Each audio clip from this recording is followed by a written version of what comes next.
Je m'excuserai pas, bonjour YouTube, je m'excuserai pas pour la vidéo de 24 minutes il y a 2 semaines. Et en plus, on n'a pas fait de stream la semaine dernière. Mais force est de constater que c'est dur hein, de se confronter autant à... Alors, est-ce de la malhonnêteté? Oui. Risque-je des problèmes en disant que c'est de la malhonnêteté? Peut-être. Mais voilà. Ok, on va dire c'est de l'incompétence. En parlant d'incompétence, spoil, voilà, c'est derrière moi. Aujourd'hui, de quoi on va parler? Tiens donc, sorti la semaine dernière. 74% des Français souhaitent travailler le 1er mai. Alors, voilà, le vif du sujet indirectement. Et sans surprise, c'est pas vrai. Voilà. En fait, c'est même pas ça. On sait pas. Peut-être c'est vrai. Peut-être ils ont touché le truc sans faire exprès. Ce qui serait étonnant. En revanche, ça n'est pas ce que dit le sondage. Ça, c'est sûr. Voilà. Bon, pas étonnant non plus. Hein. Mais après, la tribune, je n'ai rien contre la tribune. Ou peut-être que si. Mais ce n'est pas le sujet. En revanche, c'est un sondage... Ah, c'est rigolo. D'après un sondage commandé par la CPME. Donc CPME, hein, la patronale. Voilà. Bon. Euh, c'est toujours important dans les sondages de savoir qui les a commandés. Et c'est surtout important de savoir qui les a faits. Et c'est rigolo qu'il n'y ait pas marqué. Comme si un sondage Opinionway n'était pas gage de qualité. Point sur lequel on pourrait s'accorder la tribune. Bravo à vous. Opinionway, Bolloré, hein, on en a déjà parlé. Voilà. Bon, on va pas lire la tribune. Parce que le titre est déjà mensonger. Et en même temps, on va lire la tribune parce que Opinionway n'a rien sorti sur le sujet.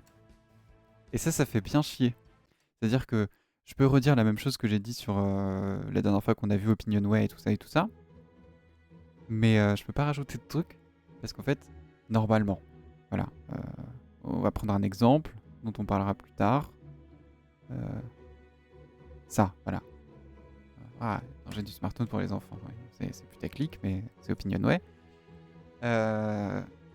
Normalement, ils sortent ça en fait. C'est une petite diapo avec la méthodologie et tout. Alors, ça n'est malheureusement pas obligatoire. Mais si tu le fais pas, ton sondage il vaut rien. Par contre, ça arrive des fois que la méthodologie sorte après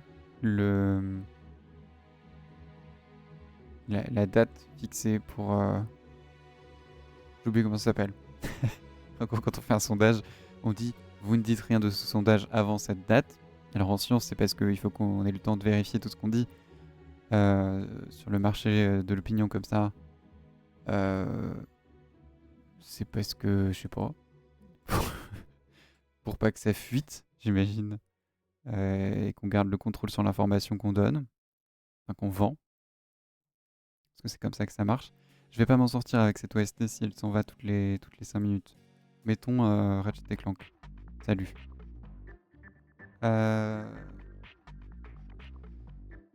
Et donc, qu'est-ce que je disais? Oui, voilà, il y a une date butoir où avant, on n'a pas le droit de donner d'informations sur le sondage, après, on a le droit. En général, du coup, ça donne le temps aux instituts de sondage de sortir leur méthodologie avant. Des fois, c'est pas le cas. Et moi, j'oserais dire que c'est leur travail, donc peut-être il faut se bouger le cul. Mais, mais bon, des fois, ils le sortent après. Et des fois, ils le sortent pas du tout. Et là, ça fait chier. Que moi, voilà, grand méthodologiste de mon état. Pas du tout.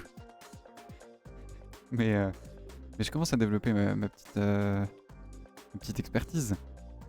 Et techniquement, j'ai une expertise. Master. Mais ça fait chier quand on peut pas critiquer une méthodologie. Et en même temps, ne pas pouvoir la critiquer, c'est peut-être un aveu des gens qui l'ont fait qu'en fait, vaut mieux pas la sortir. Mais tout ça n'est que supposition, évidemment. Dans tous les cas, ce qu'on peut dire, c'est que c'est Opinionway, donc c'est pas bien. Alors là, je provoque un peu, mais en vrai, c'est pas faux. Hein.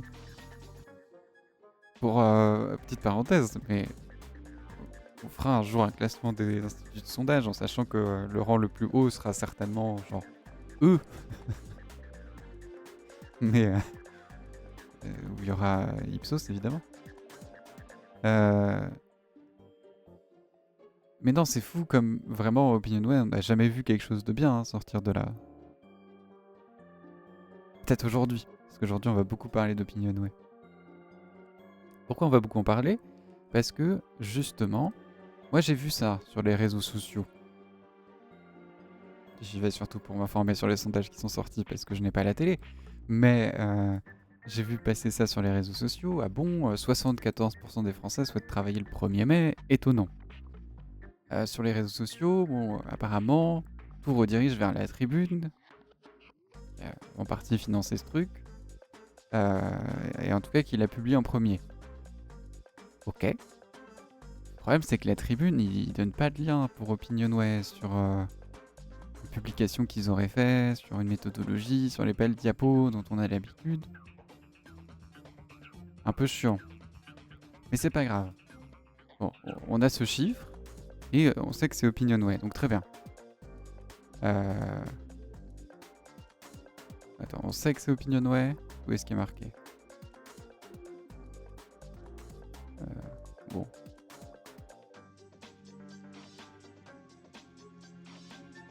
Voilà, au prix d'Opinionway. Il y a bien marqué Opinionway. Donc qu'est-ce qu'on fait? On va chercher sur Opinionway. Publication. Ça, c'est les dernières publications. Type de publication, tout. Hein. Moi, je décoche rien.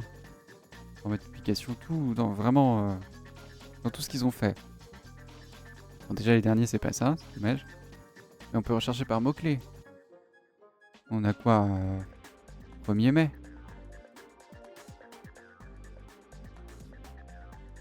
2017, ça fait peut-être un peu vieux. Juste mai. Travail. Décembre 2025, c'est chaud. Et oui, puisque leur méthodologie n'est pas accessible. Et de toute façon, si elle l'était, ils l'auraient mis dans l'article, je pense. Ouais, des entreprises.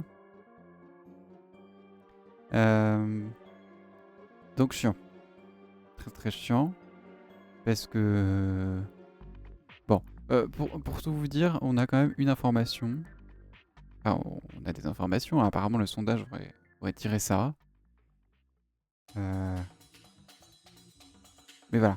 La question, on a une question qu'ils ont posée quand même dans ce sondage. Seriez-vous favorable à ce que les salariés volontaires puissent travailler le 1er mai dans les commerces de proximité avec une rémunération doublée? Honnêtement, ça là, c'est une manipulation. Cette partie, avec une rémunération doublée, elle n'a pas lieu d'être. C'est-à-dire que parfois en sciences on s'en sert, surtout pour les études d'impact. Ah non, les études d'impact après.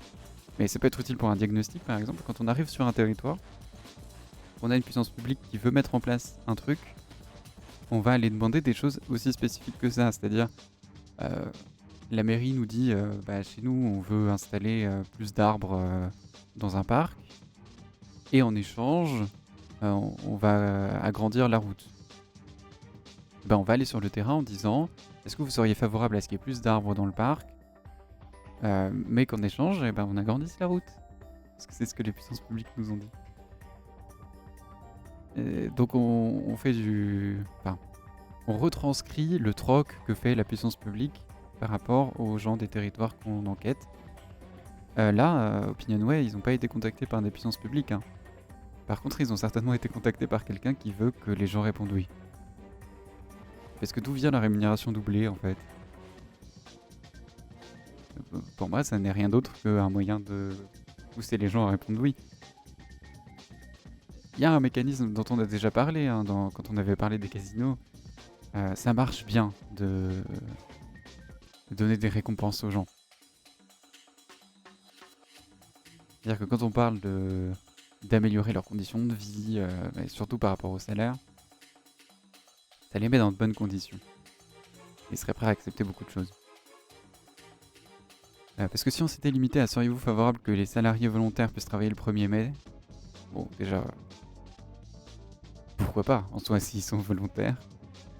Parce que dans un sondage, on a rarement une vision à long terme et on ne projette pas immédiatement ses buts politiques. Moi, je dirais non, parce que si on accepte ça, petit à petit, on va perdre de plus en plus de droits. Mais bon, à la limite, on peut se dire, s'ils sont volontaires, on peut leur accorder ce droit, voilà. Dans les commerces de proximité, bon, en plus, c'est vraiment ça nous rappelle le petit épicier du coin qui râle parce qu'il fait que ça de sa journée et que là, il peut pas travailler, il se fait chier. Bon. Voire même le petit épicier du coin qui s'est pris une amende de 750 € parce qu'il a travaillé le 1er mai. Avec une rémunération doublée, oui, bon, là, on rajoute encore une couche. Que demande le peuple, finalement? 73,7% des sondés répondent oui. Moi, j'y crois, hein. Avec autant de manipulation, ils peuvent répondre oui. Fait marquant, cette mesure trouve un écho favorable dans toutes les catégories d'âge. Les 18-24 ans disent oui, les 24-34 ans disent oui, tout le monde dit oui, et aussi les autres disent oui, et les derniers disent oui. Alors, il y a quand même une tendance, c'est-à-dire que les jeunes disent moins oui, mais comme on avait dit il y a 2 semaines, quand on sort un sondage et qu'on trouve ce genre de résultat, c'est-à-dire que tout le monde dit oui. Il faut se poser la question pourquoi ça n'existe pas. Et là, en l'occurrence, c'est peut-être parce que ta question ne fonctionne pas, surtout. C'est pas que t'as mis le doigt sur quelque chose que tout le monde veut et un gros critère social, non. Et surtout avec la donnée qui suit, les CSP+, sont favorables, les CSP- sont favorables. C'est vraiment fédérateur ce que tu viens de trouver. C'est un banger Opinionway, non? C'est-à-dire que les jeunes, les catégories d'âge moyenne, les vieux, les CSP+, les CSP-, tout le monde veut travailler le 1er mai, c'est ça? Non. On rappelle de la seule question qu'on connaît. Seriez-vous favorable à ce que les salariés volontaires puissent travailler le 1er mai dans les commerces de proximité avec une rémunération doublée? Ça ne veut pas dire que les gens qui ont répondu veulent travailler le 1er mai. Contrairement à 74% des Français souhaitent travailler le 1er mai. C'est littéralement pas ce qu'ils ont dit. Ce qu'ils ont dit, c'est à la limite, 74% des Français souhaitent que les travailleurs volontaires puissent travailler le 1er mai. Ça fait moins punchy, je suis d'accord. Mais si t'avais posé la question, vous, est-ce que vous travailleriez le 1er mai? T'aurais eu 20% max. Hein. Enfin, si t'avais posé cette question, t'aurais eu rien. Mais si t'avais posé la question pour un salaire triplé, est-ce que vous travailleriez le 1er mai? Bon, t'aurais peut-être eu 25%, quoi. Mais là, il n'y a pas 74% des Français qui t'ont dit qu'ils voulaient bien travailler. Hein. Vraiment pas. Donc, c'est pas des points de détail. C'est vraiment une malhonnêteté dans la lecture des chiffres ou de l'incompétence. On peut difficilement discerner les deux, comme d'habitude. Mais...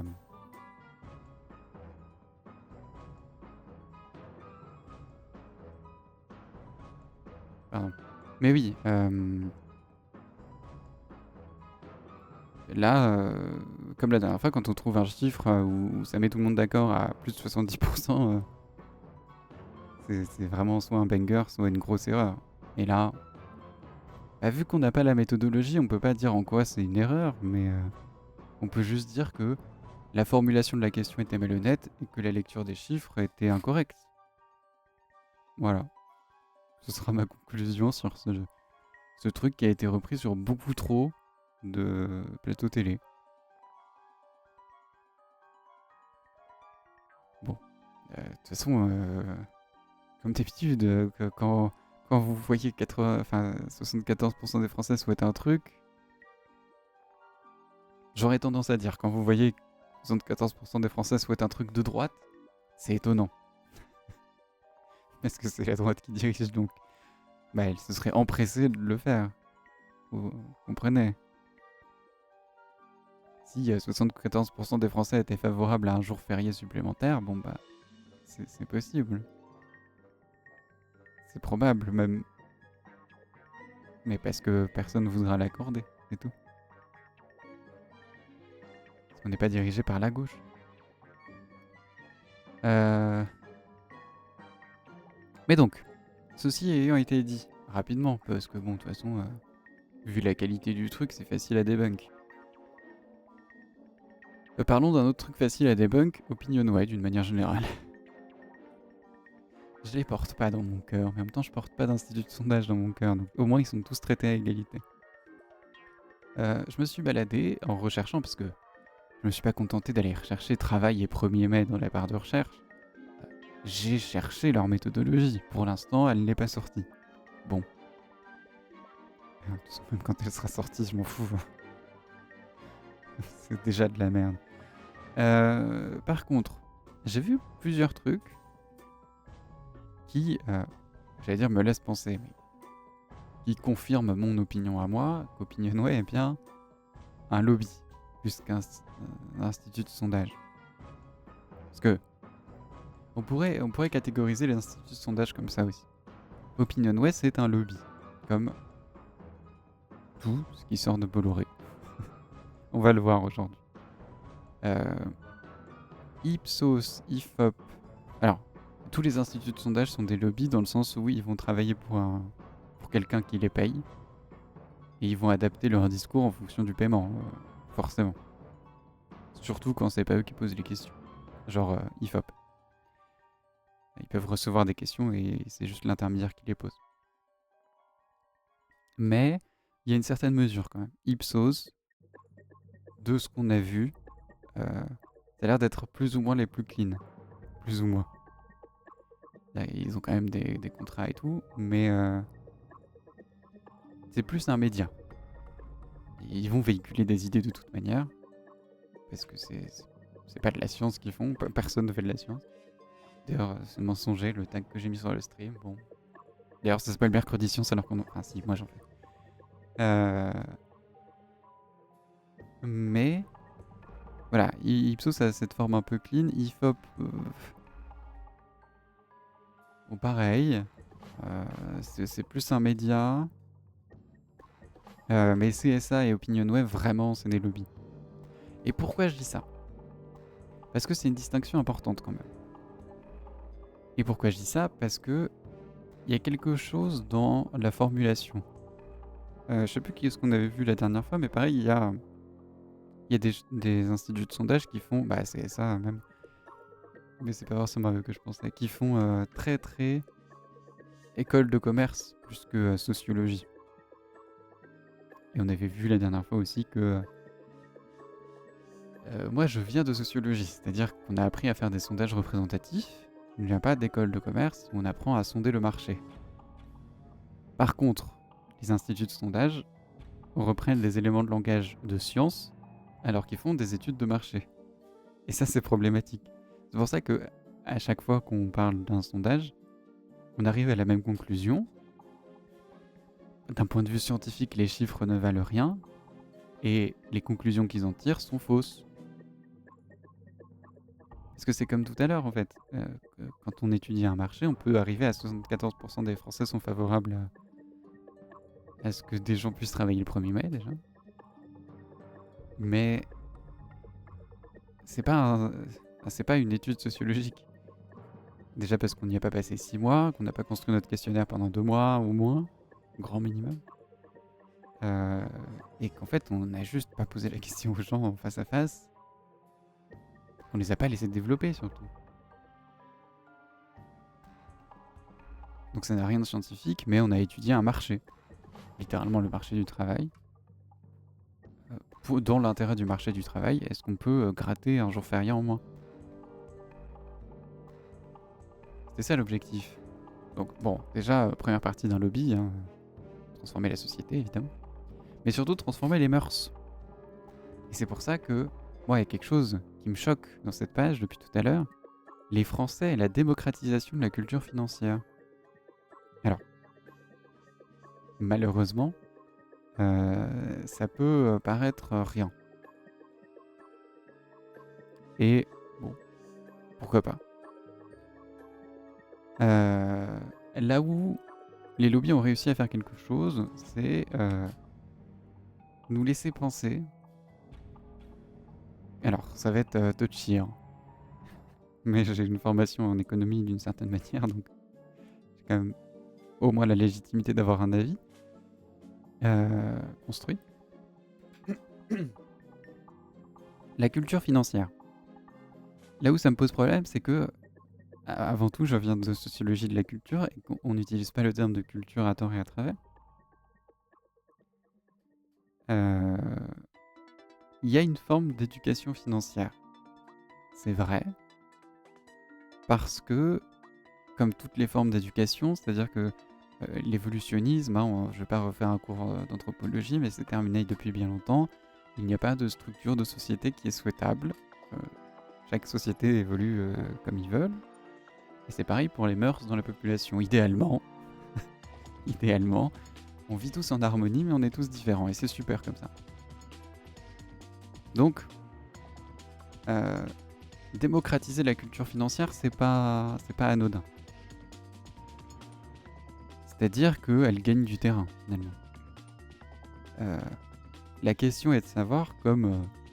voilà, il y a d'autres formes d'éducation. Je pense surtout aux travaux en santé publique. La démocratisation de la contraception, par exemple, c'est très bien. Donc, en général, non pas en général, dans le cas de la contraception, par exemple, c'est très bien qu'on démocratise des pratiques. Par contre, il faut quand même se poser la question, quand une pratique se démocratise, est-ce qu'elle serait pas néfaste? C'est cette question qu'il faut se poser. Ça donne lieu à des débats improbables. La manif pour tous, par exemple. En démocratisant l'homosexualité, il y en a qui ont trouvé que c'était pas souhaitable. Mais c'est toujours mieux d'avoir ce débat, histoire qu'il ne revienne pas plus tard. Là, je pense que c'est fini, c'est bon. La manif pour tous, c'est fini. Bon, en tout cas, je vais prendre mes désirs pour des réalités. En revanche, voilà, il y a d'autres formes de lobby, comme Opinionway, qui souhaitent à ce que... en fait, on va le voir dans leurs éléments de langage. Alors déjà, gros sujet dont on va parler aussi, c'est que tout le monde se met à parler de l'IA dans les instituts de sondage, ce qui est un problème. Parce que les entreprises s'en servent pour savoir comment mettre en place l'IA partout. Pareil, est-ce que c'est souhaitable ou pas? Mais la culture financière, voilà. En fait,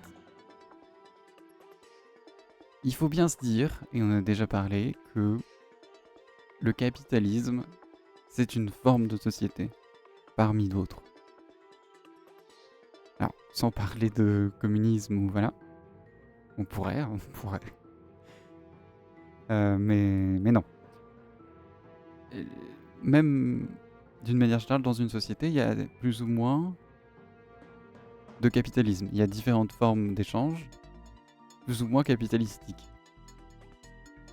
Pour être clair, l'argent, c'est souvent au centre des échanges, parce que c'est perçu comme plus pratique. Probablement que ça l'est. Après, rien ne l'est objectivement, mais voilà. Nous, on a décrété que c'était plus simple, donc peut-être pas la peine de tout déconstruire non plus. Et même si c'est plus simple, ça veut pas dire qu'il faut que ce soit au centre de la vie de tout le monde. Voilà, là c'est un autre degré de capitalisme, c'est-à-dire que on peut avoir de l'argent pour mieux vivre, mais on peut ne pas vivre pour l'argent non plus. Et donc, est-ce qu'il faut capitaliser tous les aspects de notre vie? Eh ben, pour moi, c'est un peu cette question-là qui pose dans cette enquête. C'est-à-dire démocratiser la culture financière. En fait, voilà, on va... Voilà, ça c'est la tête des gens qui la démocratisent. C'est eux qui se mettent en avant, pas moi. Mais voilà, pour ces gens-là, je pense que, tels des professeurs, ils apprennent aux gens à mieux gérer leur argent. Très bien. En fait, en sociologie, on part d'un peu... Enfin, non, c'est même pas vrai. Moi, personnellement, je viens d'une école en sociologie où on part d'un postulat qui est que les gens sont grands. Donc, culturellement, s'ils n'ont pas une pratique, il y a une raison. Là, en l'occurrence, on va pas se refaire toute l'enquête, mais voilà. Par exemple, nouvelle façon d'investir, plus simple, plus intelligente, moins cher. Ça fait envie, mais juste, normalement, quand on parle d'une pratique, en particulier en sciences, en particulier en sciences de la culture, là pour le coup vraiment, on parle souvent de choses qui sont plutôt mal vues, donc on fait l'inverse, mais ça reviendra au même. On parle des aspects pas positifs. En vrai, rien que parler d'aspects positifs, c'est déjà une forme de lobbyisme. Parce qu'on essaye de convaincre un lecteur. Mais on peut parler d'aspects positifs pour les gens qui sont à l'intérieur. C'est-à-dire que, allez, on va out mon exemple, les furies, très mal accepté, mais pour les gens qui le pratiquent ou qui se reconnaissent dedans, il y a des aspects positifs dans la construction de l'identité, l'insertion, professionnelle non, mais, mais sociale. Il y a des aspects positifs et en fait il faut pas se dire que les gens sont bêtes. C'est la même chose avec les recherches. Par exemple, il y a des recherches qui apparaissent aujourd'hui sur le fait que la transidentité pose une autre question. Pourquoi être une femme ? Voilà, en sociaux, on a aussi cette tradition d'être un peu provocateur. Mais je veux dire, aujourd'hui, c'est de plus en plus accepté.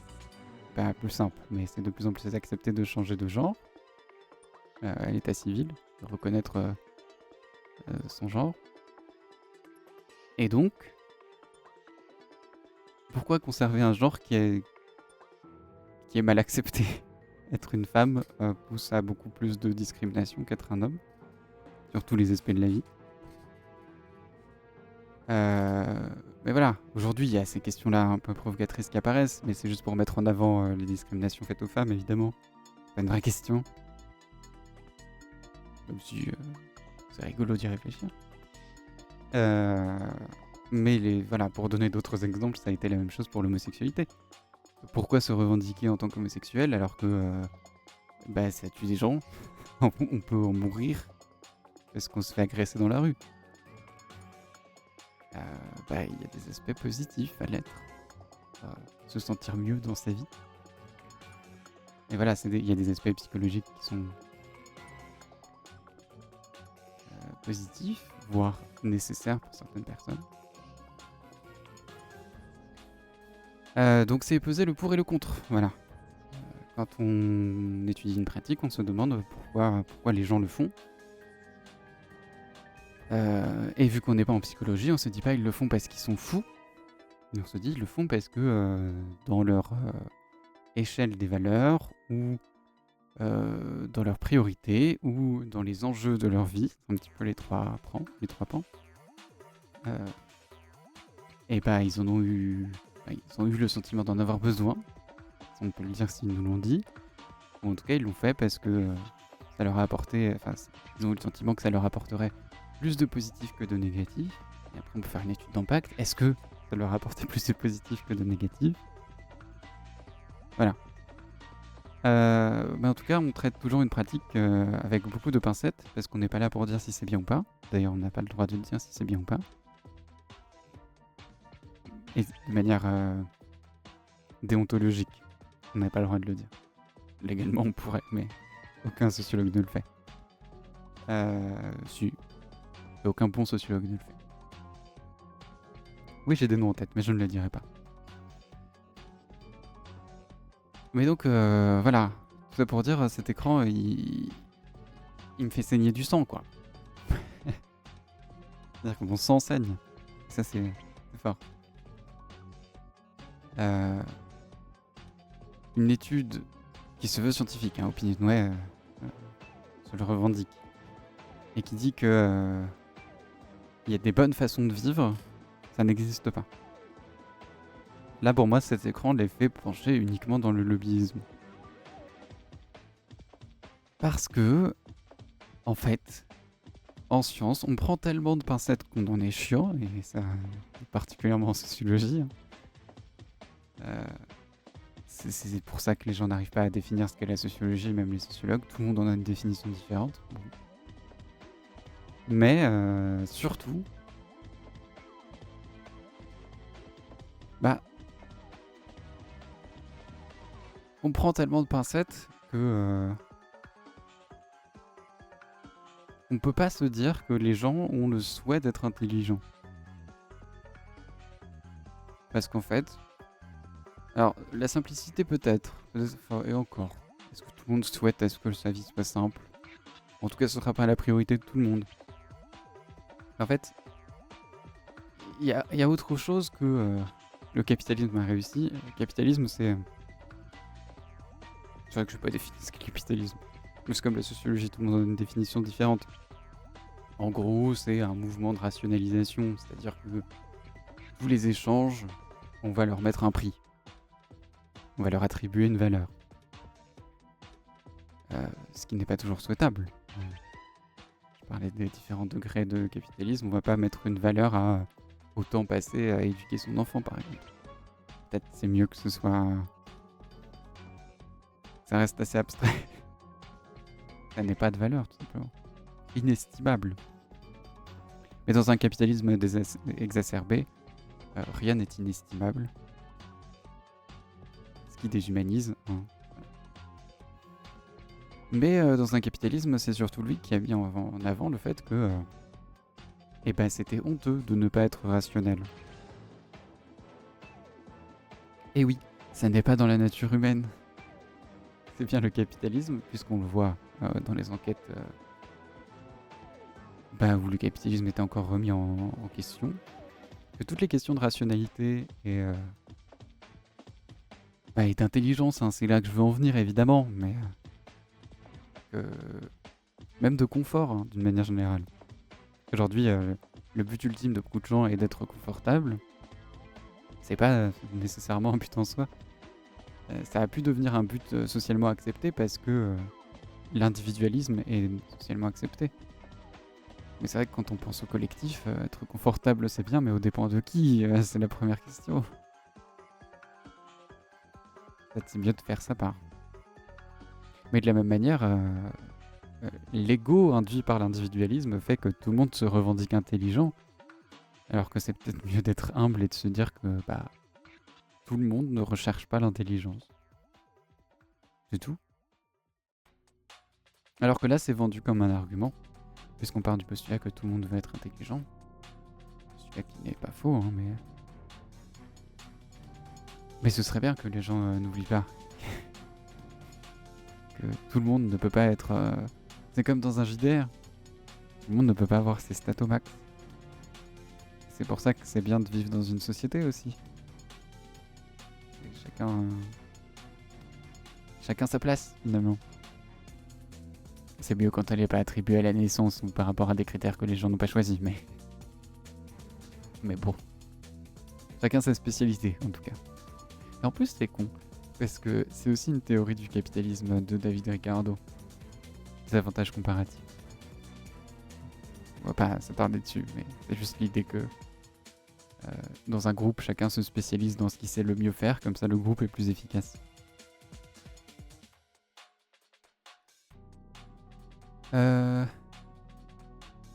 Et oui, lobby aussi parce qu'ils font la pub d'une entreprise.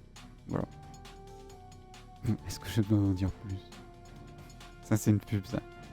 Ça c'est une pub, ça aussi. Notre offre, littéralement une offre. Et les arguments pour payer. Donc Opinionway fait la pub d'une entreprise. Ça la fait moyen. Après, je vais pas entrer dans les détails. Hein. La méthodologie, elle est classique d'Opinionway. 1000 personnes. L'importance de l'éducation financière. Alors, ce titre... En fait, je comprends pourquoi il existe. C'est que c'est vraiment les questions qu'ils ont posées. Mais... Et voilà. Ce qui me fait plaisir, alors, il y a quand même autre chose dont il faut parler. On n'a pas trop abordé. Fun fact. Ça fait longtemps qu'on n'en a pas eu. En imaginant que c'est la première question qu'ils ont posée, qu'ils sont pas si malhonnêtes non plus. c'est très drôle de commencer par la question: êtes-vous intéressé ou non par le sujet dont on va parler? Euh, c'est drôle parce que c'est s'exposer. Est-ce que la majorité des gens ne soient pas intéressés, comme c'est le cas aujourd'hui? Et ça l'a fait mal quand t'es payé par une entreprise pour sortir ce chiffre. 53% des gens en ont rien à foutre de ton offre. Ça me fait un peu plaisir. Mais là où c'est d'autant plus drôle, c'est que, en fait, euh, cette question n'a pas vraiment lieu d'être. Même si c'est drôle qu'on ait quand même 53%. Parce que, alors dans le cas d'Opinionway, je crois qu'ils ont quand même une compensation financière, les gens qui répondent. Donc ça fait qu'il y a quand même des gens pas intéressés par le sujet qui vont répondre. Mais même d'une manière générale, en fait, quand t'es pas intéressé par le sujet de l'étude, tu ne cliques pas dessus pour répondre. Donc les 53% pas intéressés qui ont quand même répondu, c'est des gens qui avaient besoin d'argent. Donc qui étaient intéressés par la compensation. Donc ça sous-représente en fait. C'est-à-dire que probablement la majorité des gens qui ne sont pas intéressés par ce sujet n'ont même pas cliqué sur pas intéressé, ils ont juste pas répondu. Donc on peut pas savoir combien de gens ont skip, ou swipe pour ne pas répondre à cette enquête, mais ils sont plus que 53% du coup à pas être intéressés par le sujet. Donc ça me fait plaisir quand il y a le capitalisme qui se dit on est super et tout le monde nous accepte, et qu'en fait, une large majorité du coup s'en branle. L'auto-évaluation de sa culture financière, vous personnellement, 50-50. Ah, il y avait quand même des... Il n'y avait pas que inexistante, quoi. Il y avait marqué « Je ne m'intéresse pas du tout au sujet financier ». Mais en fait, je regarde un peu. Culture financière limitée. Mais c'est juste que c'est pas la priorité des gens, faut le comprendre. Dans la moyenne de leur père, que leur conjoint...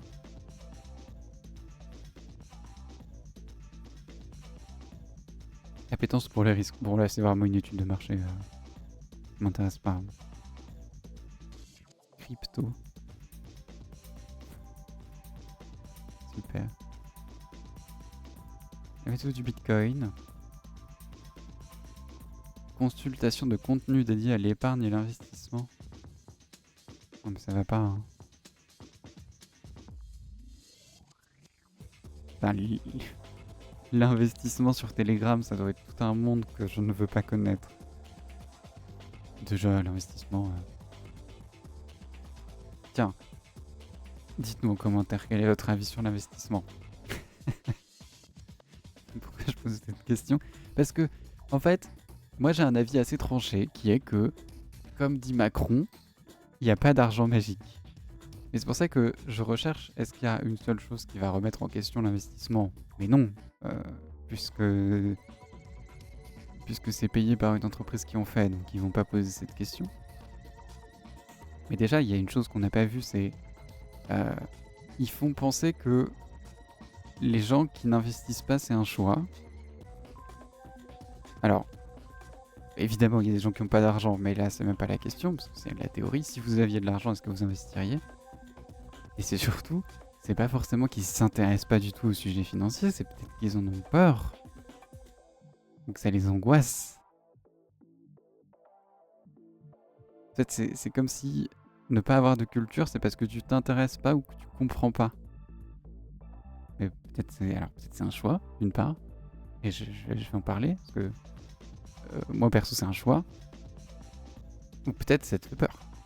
Il y a plein de gens qui sont angoissés par ne serait-ce que l'administratif, donc aller regarder des courbes de flux financiers et risquer de perdre de l'argent, c'est pire. Voire même il y a des gens qui ont eu des addictions au jeu d'argent et qui du coup ne veulent pas tomber là-dedans. Donc ne pas le remettre en question, c'est dangereux aussi un peu. Et pourquoi ne pas vouloir investir?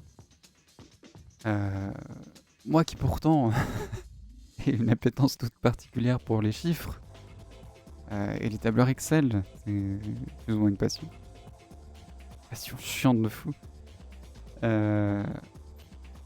et ben je n'investis pas parce que, comme dit Macron, il n'y a pas d'argent magique et que l'investissement, pourtant, tu mets ton argent, tu récupères de l'argent, bah d'accord. Mais alors déjà, l'argent que tu viens de récupérer, il vient pas de nulle part. Et l'argent que tu viens de récupérer, il est sale. Voilà. Faut pas culpabiliser les gens qui investissent, mais juste la plupart du temps, surtout quand on communique avec des fonds d'investissement ou des trucs assez obscurs comme ça, c'est super, ça rapporte beaucoup. Mais à quel prix en termes de misère humaine? Voilà, un petit peu de pathos, mais, mais c'est vrai. Euh, pourquoi notre argent il a un intérêt de 5%? Parce qu'on a pris 5% à un endroit qu'on connaît pas déjà, parce qu'il y a trop d'intermédiaires. Ce à quoi les gens répondent en général: oui, mais si je n'avais pas investi mon argent, eh ben il n'aurait pas pu grandir. Bien sûr, tu investis ton argent pour conserver ton mode de vie, pas pour aider les pays d'Afrique à développer leur activité. S'ils développent leur activité, c'est pour notre économie à nous, pas la leur. Ce qu'on appelle colonialisme. Voilà. Donc, si on veut être plus provocateur dans le même registre que les plus grands sociologues, comme Bourdieu par exemple, ou si on veut être réaliste, évidemment, le capitalisme est une forme de colonialisme. Et il se fait non pas par la guerre, même si surtout en ce moment c'est le cas, mais surtout par l'investissement, qui est une forme de guerre économique finalement. Et oui, parce que quand on investit notre argent dans des entreprises pour qu'elles gonflent leur capital et que leur capital surpasse celui des États, et ben c'est quelque chose ne va pas en fait. C'est fou déjà. C'est fou Amazon. On est sur Twitch. C'est fou Google par exemple. Donc je déteste l'investissement, mais pour des raisons qui me regardent. Et peut-être un jour où je serai vraiment en misère économique, et bah j'irai exploiter des pays pauvres. mais j'espère pas. Voilà, qu'est-ce qu'on a d'autre? Voilà, pareil, hein, quand je disais lobby, c'est-à-dire que étude de marché sur la culture financière, étude de marché sur le budget voyage. Donc, si on regarde, je suis sûr que dedans, il y a voilà, Sofinco, parfait. Sofinco qui fait des crédits voyage. Hein. Et Observatoire des investisseurs, donc pareil, un truc très, très capitaliste. Pour la place des investisseurs et L'Oréal. Bon. Opinionway se fait vraiment le vecteur de tout ce genre de culture que je... Alors, je ne peux pas ne pas la soutenir puisque je vis en France, mais que je ne vais pas soutenir ouvertement. Pas volontairement, voilà. Pareil, la performance entrepreneuriale. Je vais pas regarder ça. Comment les Français redéfinissent la performance entrepreneuriale. C'est drôle parce que je suis pas revenu tout à l'heure, mais Opinionway s'investit plus dans ces sujets-là que dans les sujets de société. Hein. Sujets de société, 2 jours suffisent en semaine. Là, du 12 au 18. C'est déjà mieux. Sondage Opinionway pour CCI France et le MEDEF à l'occasion de Go Entrepreneur 2026. Ah, mon sang saigne. Hein. Envie d'entreprendre vu par les Français. Oh là là, non, c'est bon, ça m'a saoulé. Oh. Vous serez content quand j'aurai un avatar 3D et que vous pourrez avoir mes expressions. Oh. L'envie d'entreprendre.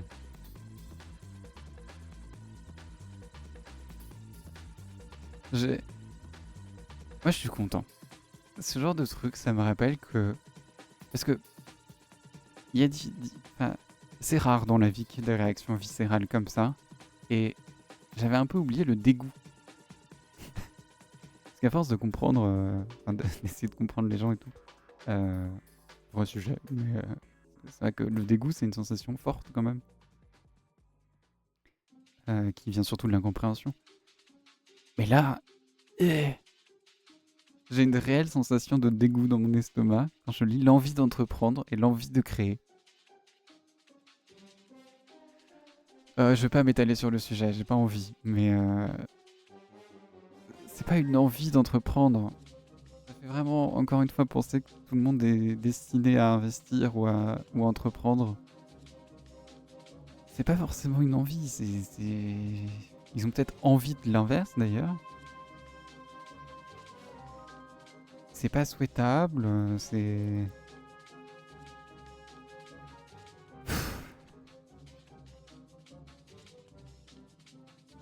Avez-vous envie de créer un jour une entreprise?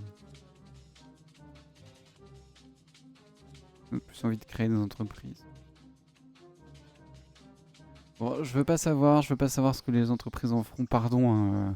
Au pire, vous avez la référence. Les Français redéfinissent la performance entrepreneuriale. Mais vraiment, ça me dégoûte de premier degré. Donc voilà. Opinionway Healthcare. Ah oui, autre gros sujet. Ça m'a fait rire. Allez, ouais, voilà, rions un peu. Je me suis moqué. Au final, j'ai écouté le podcast. Il est pas... J'ai écouté le début du podcast et il a pas l'air si ridicule. Je trouve les questions des journalistes toujours un peu ridicules sur ce genre de sujet. Mais ça va. J'ai vu largement pire. Juste le titre est particulier. Génération Z aux manettes du monde de demain. Oui. C'est vraiment une question qui se pose. Alors il n'y a que 2 cas de figure où ça pourrait ne pas être le cas. Hein. C'est un génocide, mais ce serait techniquement complexe d'éliminer une génération et ça n'arrivera pas. Enfin si, il y a aussi si le monde est détruit, bon ça d'accord. Ou si la génération d'avant est aux manettes du monde, c'est le cas, et que notre génération, parce que j'en fais partie, la génération Z n'a pas accès au pouvoir, mais que la génération d'après le récupère directement, ce qui n'arrivera pas non plus. Donc ça n'est pas une question qui se pose, hein, génération Z aux manettes du monde de demain, point. Mais ça m'a fait rire. En parlant de génération Z,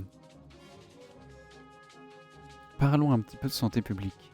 Je l'ai abordé rapidement, mais je ne veux pas vous laisser penser que toutes les enquêtes sur la santé publique sont bien faites. Ça n'est pas parce que c'est un sujet crucial pour tout le monde, pour la vie de gens,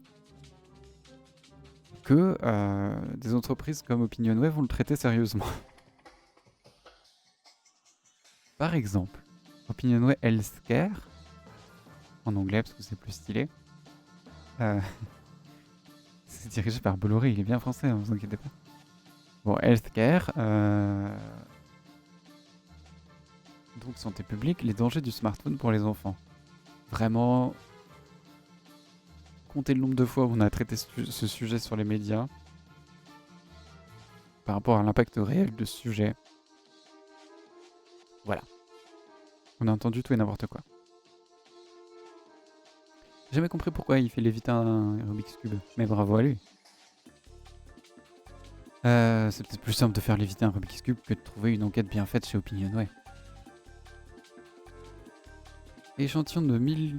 Alors voilà, ce qui est drôle. Les dangers du smartphone pour les enfants. Alors, c'est pas drôle, c'est un débat en vrai. Il y a un débat même en sociologie, même si j'ai mon avis bien tranché dessus. C'est une enquête qui traite des enfants. Comment on la mène? C'est très compliqué d'aller poser des questions à des enfants puisqu'il faut l'accord des parents. Mais au final, soit on mène l'enquête en demandant l'accord aux parents, soit on mène l'enquête auprès des parents. Donc dans tous les cas, on va leur demander. La question c'est plutôt, est-ce que c'est pertinent de poser des questions sur leur mode de vie aux enfants? Attention à ce que vous allez répondre. La réponse est oui. Non, encore une fois, c'est un débat. Il y a des gens qui considèrent que la vie des enfants importe moins parce qu'il est moins éclairé, puisqu'on va traiter un sujet de société et que les enfants ne font pas partie de la vie active. Encore heureux.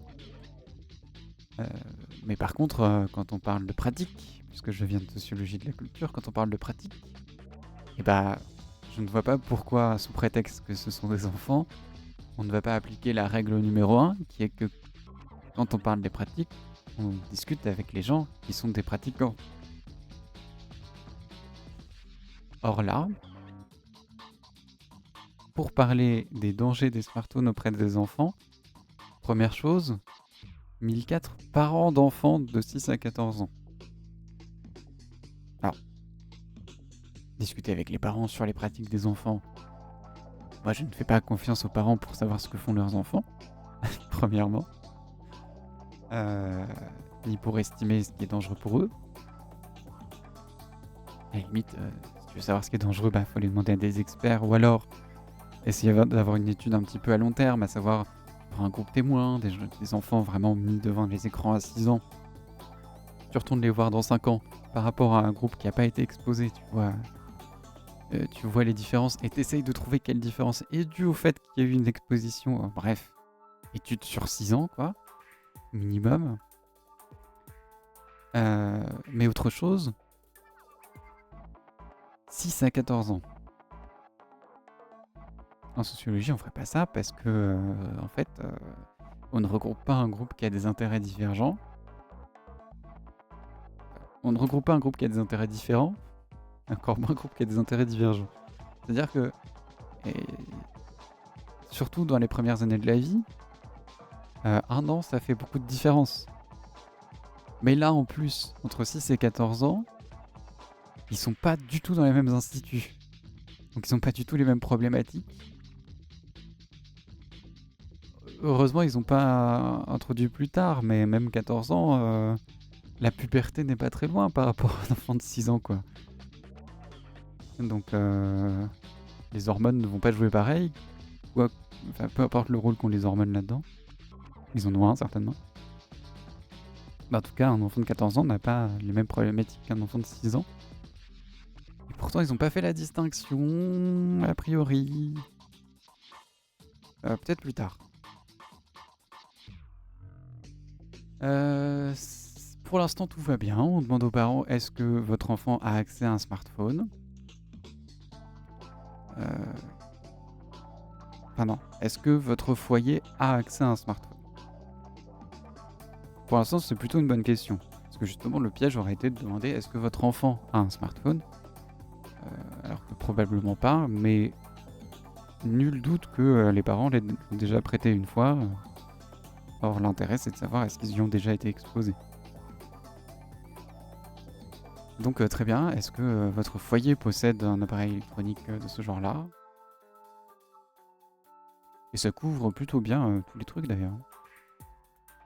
Smartphone, télévision, ordinateur portable, console de jeu, tablette, montre connectée, téléphone fixe, ordinateur. Ils auraient pu s'arrêter là parce qu'ils parlent des écrans. Ils ont été jusqu'à assistant vocal. Qui est un premier pas dans ces trucs-là. Hein. Voire même plus insidieux. Parce qu'on dirait qu'on parle à une vraie personne. Opposition ambiguë des parents. Et là, du coup, ça commence à être problématique. Et ça l'est carrément, parce que on n'a jamais trop abordé ce sujet. Une des premières règles en sociologie, c'est on ne formule jamais une question en demandant selon vous. On s'en fout de savoir selon vous. Sans offense pour la classe moyenne, hein, c'est super, mais on s'en fout de l'individu quand on parle d'un groupe. Ça, c'est une grande question. Est-ce qu'un groupe est un ensemble d'individus ?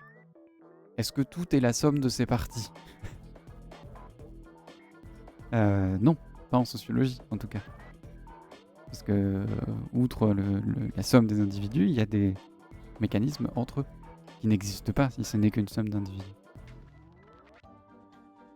Donc on ne peut pas demander selon vous. Alors, on peut voir, on peut faire l'exercice inverse. quelle était l'hypothèse derrière? Selon vous, l'accès à Internet et aux réseaux sociaux sur un téléphone d'un enfant peut-il présenter des risques? Bien. L'hypothèse est claire. Est-ce que l'exposition à Internet et aux réseaux sociaux sur le téléphone peut présenter des risques? Je dis pas que c'est facile de trouver une autre formulation, là j'en ai pas en tête immédiatement. Mais en tout cas, on en trouverait une plus détournée que ça. Là, alors, outre le fait que c'est trop flou, hein, peut-il présenter des risques? Moi je dirais certainement. D'ailleurs, je suis pas convaincu par les modalités. J'aurais pas mis oui ou non. J'aurais mis certainement, probablement oui, probablement non. Ou aucune chance. Parce qu'on parle de risque et de probabilité de présenter des risques. Mais du coup, oui, tout à fait. Ça peut présenter des risques. Comme la totalité des comportements. Donc cette question n'est pas posée à la bonne personne, elle n'est pas posée de la bonne manière, parce qu'il y a selon vous au début. Et en fait, pour être clair, selon vous, ça marche pas, parce que quand on fait un sondage, on parle là des pratiques. Donc on va demander, est-ce que vous faites ça? Comme ça, c'est pertinent. Comme ça, les gens, ils se trompent pas. On demande pas, selon vous, est-ce que vous pensez que... Fou. On pourrait demander... Est-ce que l'exposition au téléphone a déjà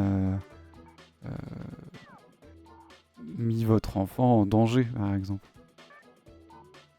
On aurait déjà une... je sais pas. On aurait certainement une surdéclaration chez les femmes et une sous-déclaration chez les hommes. Je vous laisse deviner pourquoi. Tendanciellement, évidemment. Donc oui, là, non pas du tout, c'est pas étonnant qu'il y ait 0%. Enfin, objectivement, ça peut présenter des risques, hein, comme tout. Les risques les plus cités sont l'addiction aux écrans, le cyberharcèlement, l'exposition à des contenus inadaptés et la perturbation du sommeil. Bah, c'est bien, on a la mise en contexte au début. En revanche, d'autres troubles, tels que les problèmes de vue, symptômes psychologiques, ou les troubles du... ou encore les complexes et troubles de l'alimentation sont moins souvent reconnus que par les parents. Alors, j'aimerais bien que ce soit le contexte qu'ils aient mis avant la question.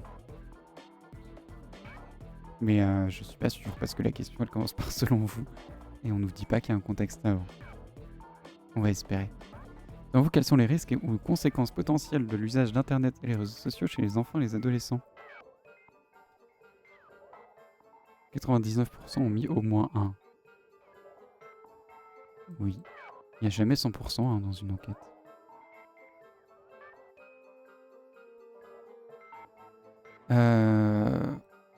C'est beau qu'ils aient mis Pour le coup, les modalités sont pas si mal faites. Alors si, il y a plein de problèmes, mais il y en a moins que d'habitude. Parce qu'ils ont pensé à un autre risque.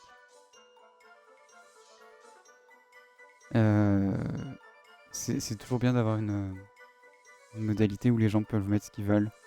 Parce qu'on n'est pas omniscient. On sait pas tout ce que les gens projettent dans les questions qu'on pose. Et il y a des gens cons.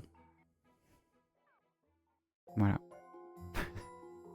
Non, je dis ça parce que j'ai un exemple précis en tête où il y avait une étude de ce genre-là sur les réseaux sociaux. Et c'était une enquête où on avait laissé... où les enquêteurs avaient laissé une modalité ouverte et les gens avaient dit, voilà, qu'est-ce que vous pensez que les réseaux sociaux font aux personnes qui les fréquentent? Et il y avait, ça change l'orientation politique et tout. Et ils avaient laissé une modalité ouverte où il y a des gens qui ont répondu ça change leur orientation sexuelle et ça les convainc de devenir homosexuels. Voilà, c'est pour ça que je dis que c'est toujours bien d'en laisser pour les cons. Mais également pour les gens qui sont concernés par des choses plus étonnantes. Donc, addiction aux écrans, 82%, pas étonnant. Hein. Alors en fait, on peut pas se contenter de dire selon vous ça vaut rien. en sociologie, si on met ça pendant un contrôle ou un truc comme ça, pendant un examen, ça vaudra rien dans le sens où on aura 0. Mais une question ne sert jamais à rien, elle a été posée. C'est le travail du sociologue d'en tirer quelque chose, donc même du pire des déchets, on peut en sortir quelque chose. C'est pas le pire des déchets, ça. C'est une grosse erreur, quoi. Quels sont les risques ou les conséquences potentielles de l'usage Internet et des réseaux sociaux chez les enfants et les adolescents? Alors après, tu t'es limité à 14 ans, hein. Les adolescents sont pas si concernés. D'ailleurs, je viens de me dire que c'est complètement con, en fait, leur échantillon, parce que ils ont juste demandé est-ce que vous avez un enfant de 6 à 14 ans, mais pas est-ce que vous en avez un autre. Donc du coup, cette question peut être très mal interprétée entre les couples qui ont un seul enfant de 6 ans et les couples qui ont un enfant de 14 et 17 ans, par exemple. Où là, ils ont vraiment un adolescent qui va très loin. Sauf que le questionnaire n'est pas censé s'adresser aux enfants de 17 ans. Donc ils auraient peut-être dû se limiter aux enfants. Et même préciser de moins de 14 ans. Bref. Selon vous, ça c'est pas ouf, mais par contre, ça va quand même nous sortir une donnée, c'est... ils auraient pu le présenter en tant que nuage de mots, d'ailleurs. C'est-à-dire que plus le résultat va être haut, plus c'est la première chose auquel les gens vont penser. Parce que théoriquement, ils peuvent penser à tout quand on pose la question selon vous. Selon moi, oui, c'est possible que ça fasse tout. Mais là, effectivement, la première chose auquel on pense quand on parle des écrans, c'est un terme où il y a écran dedans. Addiction. Cyberharcèlement, parce que c'est il y a beaucoup relayé dans les médias et c'est très bien comme ça. Il faut en parler. Exposition à des contenus inadaptés, pareil. Et je sais même pas, c'est sorti... Je vais même pas regarder la date. On en est où 8 3 mars 2026, donc c'est après... Non, c'est pendant. C'est pendant que YouTube a pété un... Enfin non, pas YouTube, Facebook surtout. En vrai, tous les annonceurs ont pété un câble et ont mis du porno dans les annonces. C'est toujours le cas sur YouTube d'ailleurs. Fou, mais... J'ai ma grand-mère qui est venue me voir en mode... pourquoi j'ai des choses obscènes dans mes recommandations? Et bah oui, c'est le marché qui est comme ça en ce moment. Donc l'exposition à des contenus inadaptés, c'est aussi en grande partie à l'époque où l'enquête est mise à cause de la pub, donc c'est une des premières choses qui leur vient. Perturbation du sommeil, et bah je pense que là, c'est une des grandes inégalités entre les enfants de 6 et 14 ans. Un enfant de 14 ans aura peut-être moins de problèmes de sommeil. En tout cas, ça va moins se répercuter sur ses parents. Là où un enfant de 6 ans, bah, il a certainement des perturbations de sommeil. Mais bon. Et en plus, c'est vrai que c'est très con parce que ça peut être quelque chose que les parents ont expérimenté.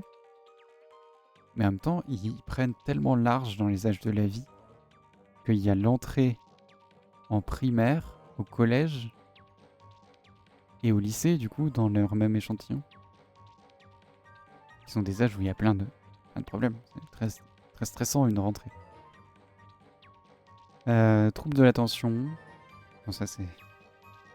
On parlait de la Gen Z. Et bah... oui. À savoir si c'est dû aux écrans. On ne sait pas, mais certainement. Alors, c'est dû aux écrans, mais c'est jamais seulement dû à un outil. Hein. C'est dû à ce qu'on en fait. Et pas ce qu'on en fait en tant qu'individu. Là, pour le coup, ce qu'ils disent pas, mais en même temps, on peut pas leur en vouloir. Si, j'aurais pu le dire dans le contexte. Mais fun fact, s'il y a beaucoup de troubles de l'attention de notre génération à nous, et dans les générations qui arrivent, c'est à cause surtout des annonceurs. Hein. C'est à cause de ce qu'on fait des écrans en tant que multinationale, en tant que société.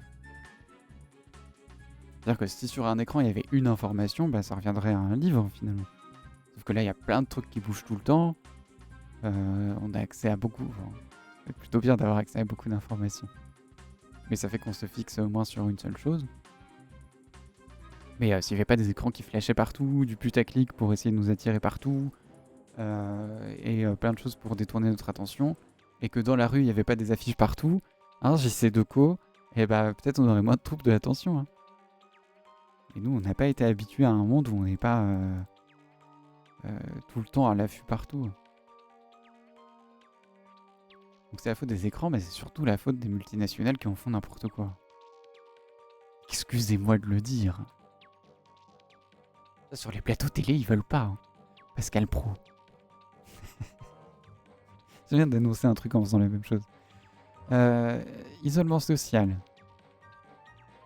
Ah. Alors, un autre gros morceau. En sociologie des réseaux, on en a déjà parlé, c'est quelque chose qui apparaît plus ou moins. C'est une méthodologie qui n'est pas encore au clair. C'est-à-dire que dans la plupart des autres pans de la sociologie, on peut même aller dans les autres pans de la science.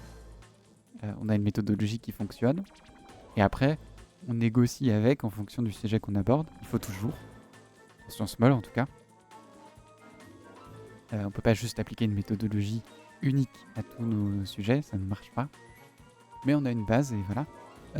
En sociologie des réseaux sociaux, c'est pas très clair la base.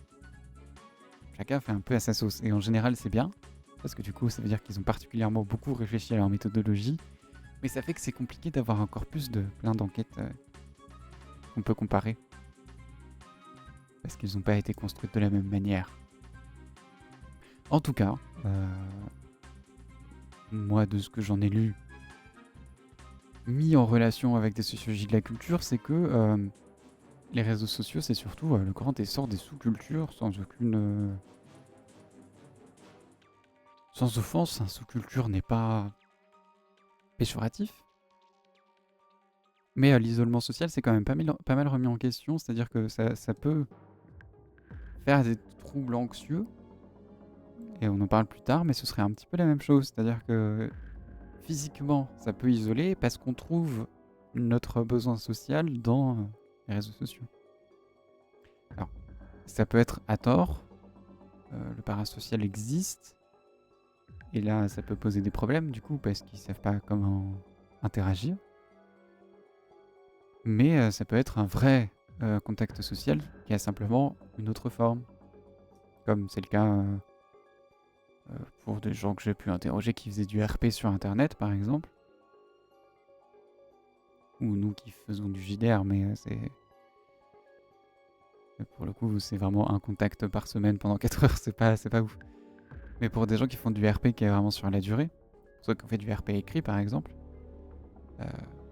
c'est vraiment un contact quasi continu, où on peut se plonger dans plein de formes d'interaction très différentes qu'on n'aurait pas pu expérimenter dans la vie réelle.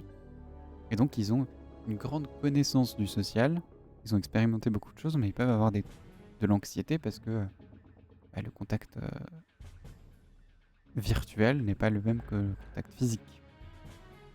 Je ne dirais pas le contact réel, même s'il y a des auteurs qui utilisent encore ce terme. Non. Le virtuel, c'est quelque chose de réel quand même, hein, ça existe. Mais c'est pas physique. Il y a plein d'études super d'ailleurs, dans lesquelles je me suis pas mal reconnu, voilà. Mais si vous avez des problèmes de troubles anxieux pour les contacts physiques, c'est peut-être... et que vous n'en avez pas sur Internet, c'est peut-être parce que vous n'arrivez pas à capter tous les signaux physiques. Parce que vous n'y êtes pas habitué. Et donc, il suffit, entre guillemets, mais c'est très stressant de s'y habituer et de se confronter pas mal. Mais, ou de se renseigner beaucoup et après d'avoir la théorie et après de la mettre en pratique et de se dire que ça marche pas. Bon, voilà. On peut pas inventer une expérience et l'expérience du langage non verbal corporel, eh ben, elle peut ne s'acquérir que d'une seule manière. Donc je dirais pas isolement social, mais c'est vrai que c'est un développement d'une autre forme de communication. Une forme de communication d'ailleurs plus basée sur un échange d'informations que sur des impressions. Parce que quand on lit un texte, on a beaucoup moins d'impressions que quand quelqu'un nous dit un texte avec sa voix et son corps face à face. où là on va le juger par rapport à son appartenance sociale a priori, sa capacité à parler, son vocabulaire et tout. Sur un texte, c'est quand même assez plus neutre, pas totalement non plus. Il y a quand même des questions de vocabulaire et d'enchaînement des mots, et de grammaire et d'orthographe. Mais on va plus lire l'information de fond. Donc il y a aussi une certaine forme où, quand on arrive à allier les deux, on a une maîtrise de plusieurs formes de communication et on peut y retrouver, on peut dire, une forme de communication plus saine dans le virtuel.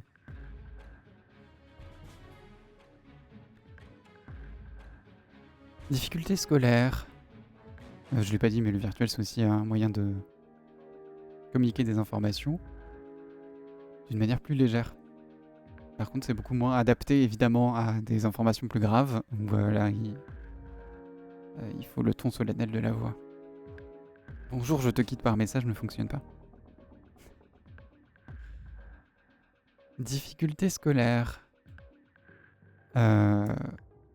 C'est rigolo parce qu'ils ont essayé peut-être d'être un peu exhaustifs, mais si on y va à ce niveau-là, on pourra pas l'être. Parce que les difficultés scolaires, en fait, elles viennent de tout le reste. Parce que scolaire, c'est équivalent. En fait, c'est comme si on disait l'addiction aux écrans, ça pose des problèmes au travail chez les adultes. Ah oui, parce que le travail, en fait, ça allie tout ça. Donc, c'est la même chose pour les enfants. L'école, c'est leur vie, donc les difficultés scolaires, elles vont découler du fait qu'ils n'arrivent pas à se décrocher des écrans, qu'ils se font cyberharceler, qu'ils sont exposés à des contenus inadaptés, et du coup, c'est pas le pour leur âge, qu'ils ont des perturbations du sommeil, des troubles de l'attention, un isolement social, des problèmes de vue, des symptômes dépressifs ou anxieux, des développements de complexes musculaires, oui, et des troubles de l'alimentation. D'ailleurs, développement de complexes physiques et troubles de l'alimentation, pareil. L'un découle de l'autre. Donc normalement, on évite d'avoir des modalités qui englobent d'autres modalités, parce qu'on surreprésente des résultats du coup. Mais là ça va, parce que vu que ça englobe tout, bon. Juste que difficulté scolaire, c'est une grosse catégorie, quoi. Ce qui est étonnant que ce soit pas plus haut, du coup. Problème de vue. Ok. Symptômes d'expressif ou anxieux. Voilà. C'est la même chose que l'isolement social. Plein de complexes physiques et troubles de l'alimentation. Évidemment, ça dépend du contenu consommé. D'ailleurs, petit conseil aux parents, puisque maintenant on arrive à un consensus sur ce sujet, on ne peut pas interdire aux enfants d'utiliser des écrans. Il n'y a pas d'âge vraiment, ça dépend surtout de la zone géographique, donc on peut pas donner de conseils à tout le monde, mais on peut pas interdire à un enfant d'utiliser des écrans si tout son cercle de connaissances en utilise, parce qu'il va se sentir exclu et il le sera. Donc ça fera l'effet inverse. En revanche, on peut essayer de pas de contrôler ce qu'il regarde, mais de comprendre pourquoi. Parce qu'en fait, ça posera des problèmes s'il est confronté à des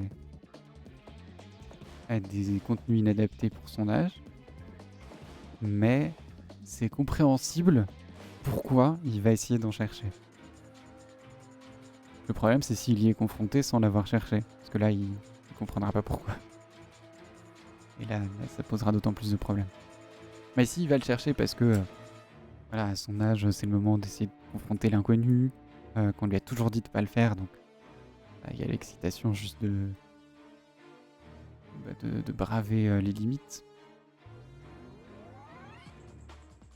Là, les contenus inadaptés seront juste un moyen pour lui de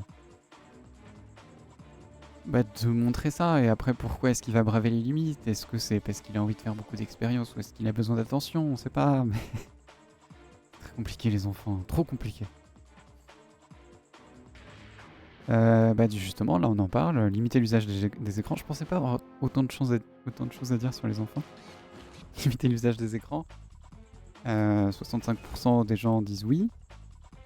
Je vais pas revenir revenu sur le fait que les chiffres d'Opinionway sont toujours terribles. Les chiffres d'Opinionway sont toujours terribles, on s'en fout, c'est juste que ça montre un petit peu ce à quoi les gens pensent. Limiter l'usage des écrans, comme je viens de le dire, c'est le dernier recours. S'ils ont fait un usage vraiment qui est uniquement néfaste, mais c'est jamais le cas. Il faut limiter, mais sinon, trop limiter, c'est l'exclure de son... Ça peut être de l'exclure de son cercle de connaissances. Et là, c'est ruiner toute sa scolarité. Tout simplement. Les écrans coupent les relations sociales. Et du coup, comme je l'ai développé, non pas du tout. Et c'est vrai qu'il y a beaucoup de gens qui le pensent.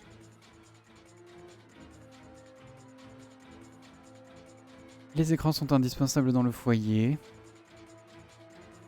Il n'y a pas tant de gens qui le pensent, hein. Après, ils sont pas forcément indispensables. Bah si, dans le foyer. Pourquoi les gens disent non?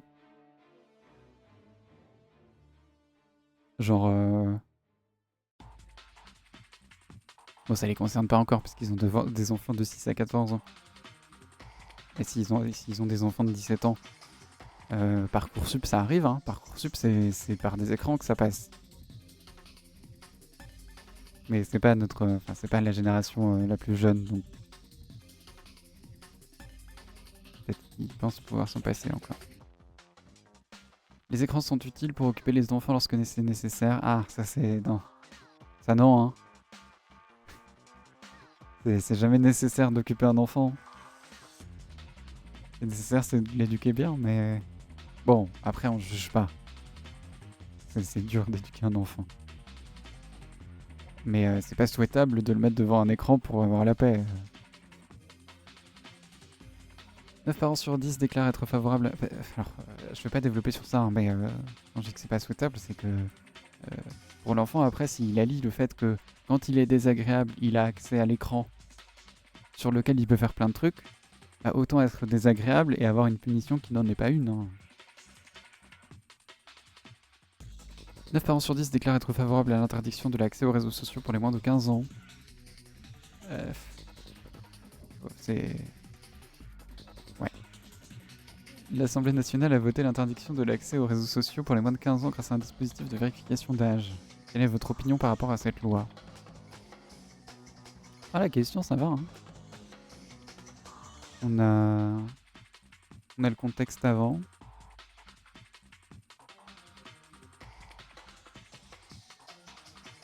Ah, je me dis... Je pousse un peu.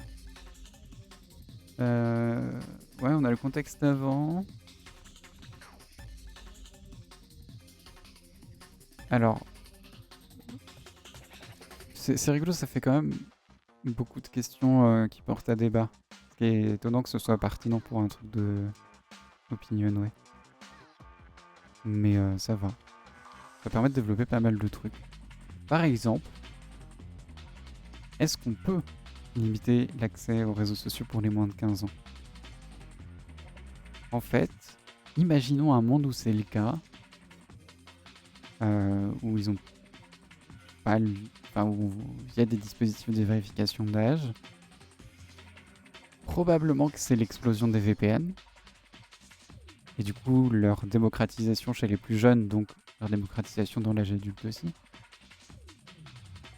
Et en fait, soit ça fonctionne, mais d'un point de vue culturel, c'est très peu probable, parce que c'est trop ancré aujourd'hui. Soit ça fonctionne, et les jeunes arrêtent d'aller sur les réseaux sociaux, et ils ont l'enfance des gens... ils peuvent pas avoir l'enfance des gens avant les réseaux sociaux. Et les plus vieux, ils seront confrontés. En plus, non, c'est terrible, ça veut dire qu'à 15 ans, quand ils vont rentrer dans l'âge, ils vont pouvoir découvrir tout ça sans jamais y avoir été... ou à la limite, il faut les éduquer avant, mais... Et si on les éduque avant, ça veut dire qu'on leur montre ce que c'est. Et là, c'est ouvrir la porte justement au VPN, parce qu'ils vont se dire, mais c'est super. Et en plus, j'ai pas le droit, donc j'ai envie d'y aller, parce que j'ai 15 ans. Donc non, si à 15 ans, d'un coup, ils sont exposés à Internet, Ils ont déjà le droit d'aller sur Internet avant. Et s'il y a 15 ans, ils sont direct exposés aux réseaux sociaux, c'est d'autant plus dangereux, hein. Là, ils ont au moins l'avantage d'y être exposés petit à petit, à la limite. Et après, ils font à leur rythme, mais la question, c'est est-ce qu'on fait confiance aux enfants, quoi. Non, c'est un gros sujet, mais pour moi, soit ça marche et c'est terrible, ou il y a beaucoup plus de chances que ça marche pas et que ça banalise les VPN, et surtout que ça banalise d'enfreindre la loi, quoi. Ça veut dire qu'ils vont prendre l'habitude de contourner les restrictions.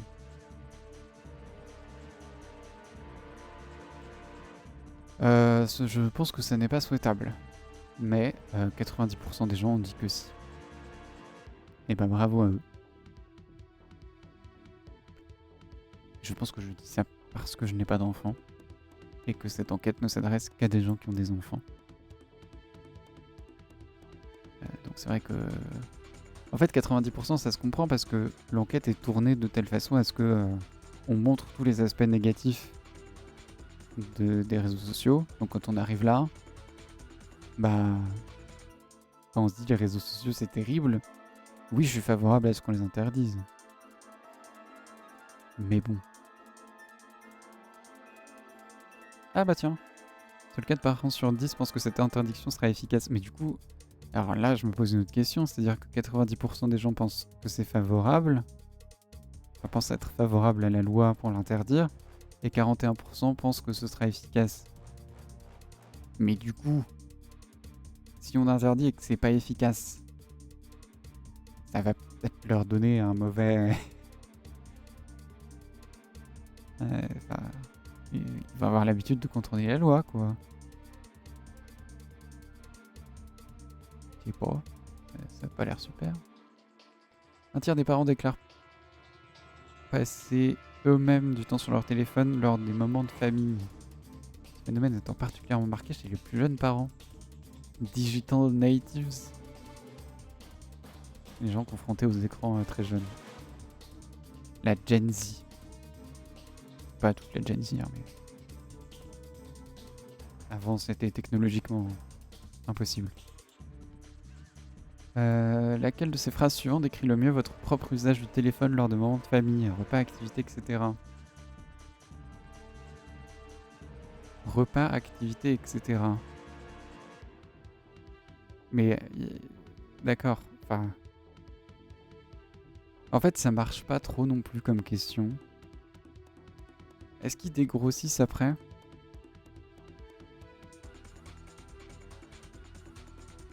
Parce que, en fait, le problème de cette question, c'est ce qu'on appelle non scientifiquement, mais par usage, une question grossière, parce que tu vas récupérer du gras, quoi. C'est-à-dire que la question n'est pas suffisamment précise. Elle pose la question à savoir est-ce que vous utilisez votre téléphone pendant des moments de famille ? D'accord. Mais la question, l'hypothèse qu'on a derrière, c'est est-ce que les enfants voient les parents utiliser le téléphone ? Ok. Le truc, c'est que dans l'éducation d'un enfant, c'est pas la même chose. Si le téléphone pour papa, parce que c'est souvent le cas, si le téléphone pour papa, c'est un outil de travail, ça va.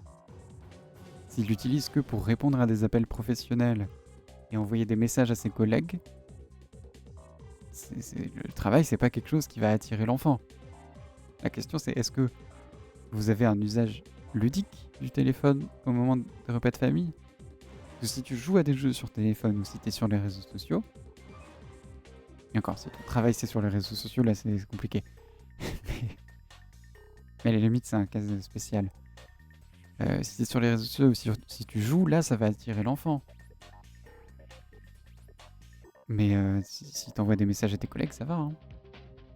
L'enfant sera curieux de savoir ce que tu fais. Tu peux être honnête et lui dire je travaille. Il fera ok, le téléphone c'est chiant. J'ai pas de raison de m'y intéresser. Même si ça brille. Je ne l'utilise pas du tout pendant ces moments. Bon, à la limite. Voilà, là ok. Pour les urgences, messages et notifications uniquement. Ou je passe du temps dessus, recherche vidéo, réseaux sociaux, jeux. Après, recherche, ça va, hein. Si t'es un repas de famille et que ton enfant te pose une question, que tu n'as pas la réponse, que tu sors ton téléphone... Ouais, je sais pas. C'est peut-être un peu jeune. Ça dépend de l'âge de ton enfant. Tu peux sortir ton téléphone et faire la recherche, mais après, ça montre à l'enfant qu'il y a les réponses à tes questions sur Internet. Faut pas qu'il perde l'habitude de poser des questions. Et en même temps, faut pas qu'il fasse trop confiance à Internet pour trouver les réponses non plus. Donc j'avoue, mais le mettre au même niveau que vidéo, réseaux sociaux, jeux, je sais pas. En ce qui concerne les réseaux sociaux, près de 8 parents sur 10 déclarent les utiliser quotidiennement. Oui. C'est bien d'avoir fait un... C'est quand même... Alors je sais pas si c'est parce que les questions sont en débat et du coup il y a des choses à dire. Ou si vraiment c'est bien fait, mais c'est bien d'avoir fait un petit focus sur les parents de 18 à 34. Je vais tomber un truc. Parce que oui, les digital natives, justement, vont beaucoup être sur les réseaux sociaux. Je me rends compte que j'y suis pas tant que ça. Sur Blue Sky si vous voulez, mais j'y suis pas tant que ça non plus. Si, je suis tout le temps sur Discord, c'est vrai. J'allais dire, mais c'est un réseau social particulier, mais bah, c'est le principe de tous les réseaux sociaux, ils sont tous particuliers. Tous les jours, bah du coup, oui, j'en fais partie. Plusieurs fois par heure. Plusieurs fois par heure. Une fois par... Qu'est-ce que c'est que ça? Ah non, par contre... Non, par contre, si tu veux savoir un volume d'heures... J'ai oublié comment ça s'appelle. Il y a un terme, mais... volume d'heures pratiquées, quoi. Si tu poses une question sur une pratique, tu veux un volume, tu demandes pas une fréquence déjà. Sauf si c'est une action à un instant T. Genre, à quelle fréquence plantez-vous des clous dans votre mur? Parce que c'est une action, planter un clou. Donc, tu peux le faire plusieurs fois par heure. Il y a un loisir étonnant. Mais par contre, consulter les réseaux sociaux, c'est un temps long. C'est pas une pratique à un moment. Combien de fois ouvrez-vous l'application de votre réseau social, ok? Et encore, c'est complètement con, cette question. Parce que genre Discord, moi je l'ouvre une fois par jour, mais j'y passe plusieurs heures. Ça dépend.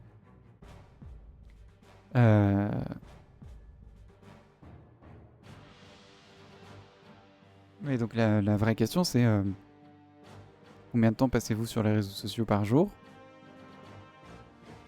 Ou combien de temps passez-vous sur les réseaux sociaux? Plusieurs heures par jour? 1 heure par jour? Je sais pas, quelques minutes par jour?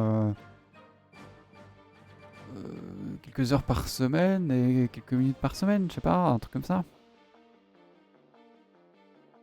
Mais là, ça marche pas. Moi, j'utilise les réseaux sociaux plusieurs fois par heure. Ça veut dire quoi? Rien. Alors, je publie des messages plusieurs fois par heure, mais là, c'était un bot, quoi.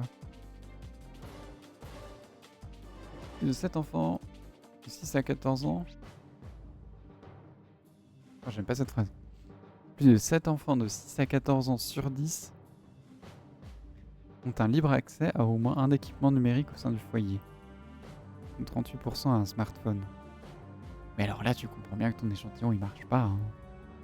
Divise-le par âge. Même pas par catégorie d'âge, mais ça marchera pas. Tu comprends la différence qu'il y a entre 6 et 14 ans? Tu peux pas les mettre dans la même catégorie. Vous êtes fous. À 14 ans, avoir un libre accès à un téléphone, ok. À 6 ans, la question se pose.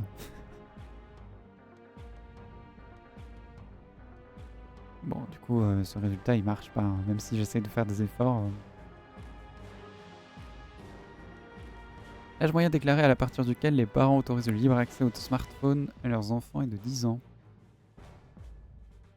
D'après mon cul, apparemment. Non, d'après eux-mêmes, ça c'est la conclusion. D'accord, c'est pas le...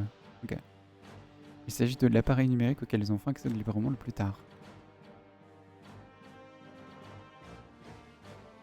Ça j'y crois pas. J'y crois que c'est un chiffre qu'ils ont pu récupérer. Mais ça vient d'une erreur de leur part, ils auraient pas dû poser les questions comme ça du coup. Parce qu'un enfant il est confronté à la télé tout le temps en fait. La Gen Z peut-être moins, parce qu'il y a beaucoup de gens de la Gen Z qui n'ont pas de télé. Mais alors que les enfants, avant 6,6 ans, ne soient jamais devant la télé, c'est impossible. Ils sont en prison, c'est ça? Non, ils passent pas beaucoup de temps devant la télé, peut-être. Encore, vraiment, ils ont jamais fait un repas en famille où il y a la télé allumée. Impossible. Ça pareil. Si t'as un Google Home chez toi, ou Alexa, ou équivalent, il y est confronté en fait, par sa vie. Déjà parce que ça vole ses données, voilà. Mais parce qu'il peut toujours interagir avec. Rien ne l'en empêche avant ses 8,2 ans. Hein. Ses parents peut-être. Mais c'est là quoi, le mal est fait. Bon, tablette 8 ans, ok, ça tu peux gérer. Console 8,4 ans, pourquoi pas. Rigolo, c'est une PS5. Je suis pas très console. Ordinateur 9,2 ans. Ah ouais, montre à 9,5 ans. Quelle est la différence entre un ordinateur fixe et un ordinateur portable? En mode, il va l'emmener avec lui, son ordinateur portable. Et le smartphone a 10 ans. Après, si tu donnes un ordinateur portable, entre ça et un smartphone, il n'y a pas tant de... Non? 10 ans est également l'âge moyen auquel les enfants reçoivent leur premier téléphone. Je n'ai aucune idée d'à quel âge j'ai eu mon premier téléphone, mais ça me paraît crédible. Les parents de moins de 40 ans ont tendance à équiper leurs enfants plus tôt. Oui, ils y sont plus habitués. Mais en même temps, c'est normal. Hein. L'âge auquel les parents donnent un téléphone aux enfants, c'est l'âge auquel ils pensent pouvoir gérer la consommation des écrans auprès de leur enfant. Donc pour les gens qui ont eu accès au téléphone plus tard dans leur vie, ils vont donner un téléphone plus tard dans la vie de leur enfant parce que c'est compliqué pour eux. Mais si à partir de 18 ans tu sais comment mettre un contrôle parental sur les trucs, bah quand t'as un enfant à 18 ans, tu peux lui donner un téléphone vachement tôt, tu sais comment gérer. Âge moyen du premier téléphone portable personnel, 6,3 ans, il est marqué juste au-dessus. Et ben non, il est marqué moins. Mais c'est le même équivalent. Pour les plus jeunes, on a quand même une différence de 1 an, puis de moins d'1 an, puis ça change pas tant après.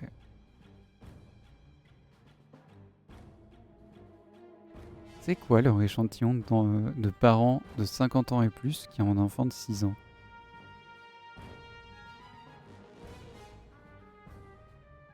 Je sais pas, mais il doit pas être très grand. On observe une forte progression du taux d'équipement à partir de 10 ans. Votre enfant de X ans a-t-il eu un téléphone portable personnel? À partir de quel âge votre enfant de X ans a-t-il eu son premier téléphone? Ah, c'est bon. Là, ça marche. Ils ont différencié en fonction des années. Donc, entre 9 et 11 ans, oui, c'est la plus grosse augmentation. Je suis bien d'accord avec eux. Même si on voit que l'augmentation commence à partir de 8 ans et qu'il y en a une ici qui pourrait être intéressante à questionner aussi. Là, c'est ce qu'on appelle un pic, même s'il n'est pas significatif. Pourquoi il existe? Pourquoi à 7 ans particulièrement? Est-ce que c'est un défaut? Ah, il y a un défaut dans leur typo. Est-ce que c'est un défaut ici de leur échantillon, qui n'est peut-être pas très représentatif? Ou est-ce qu'il se passe quelque chose à 7 ans? Au global, 47% des enfants de 6 à 14 ans possèdent un téléphone personnel. Parmi les 10 à 14 ans, cette proportion atteint 73%, dont 57% qui disposent d'un smartphone avec accès à Internet. D'accord. Attention, je baille. Putain, quand j'aurai le modèle 3D que je baillerai, ce sera fou. Smartphone avec quoi? J'ai pas écouté la question. C'est moi qui l'ai lu, j'ai pas écouté.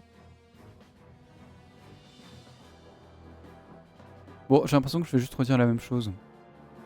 En plus, j'aime pas leur typo, ça dépasse sur l'image. Utilise l'IA. Non mais alors, transition de fou. Selon les parents, leur enfant utilise principalement le téléphone pour prendre des photos, écouter de la musique ou jouer à des jeux mobiles. Non mais alors, c'est con. Je suis bien d'accord. C'est sûrement ce qu'ils ont dit. Mais en fait, là est l'intérêt de les questionner des enfants de manière anonyme. C'est que... Non. C'est ce que les enfants laissent penser aux parents. Mais c'est probablement pas la vérité. Moi, je pense qu'ils regardent une chier de vidéos, par exemple. Et qu'ils prennent pas tant de photos. Après, jouer à des jeux et écouter de la musique, d'accord. Effectue des recherches sur Internet, 49%.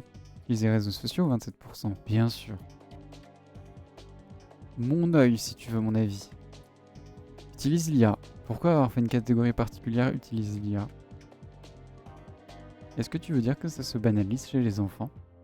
Et aussi, pourquoi tu veux dire ça? Utilise le GPS. Bon, ça implique que les enfants se déplacent tout seuls dans la rue. À 6 ans. Bah, à 14 ans non plus d'ailleurs. Je ne sais pas. Ça, c'est honnête. Ça, c'est des gens qui ont été honnêtes. Je sais pas ce que mon enfant fait de son téléphone. C'est vrai. Rien de tout ça. Il regarde le fond d'écran. Qu'est-ce qu'il fait?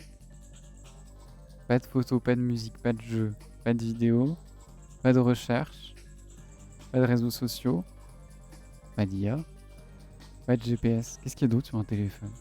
Il regarde l'heure. C'est sa montre.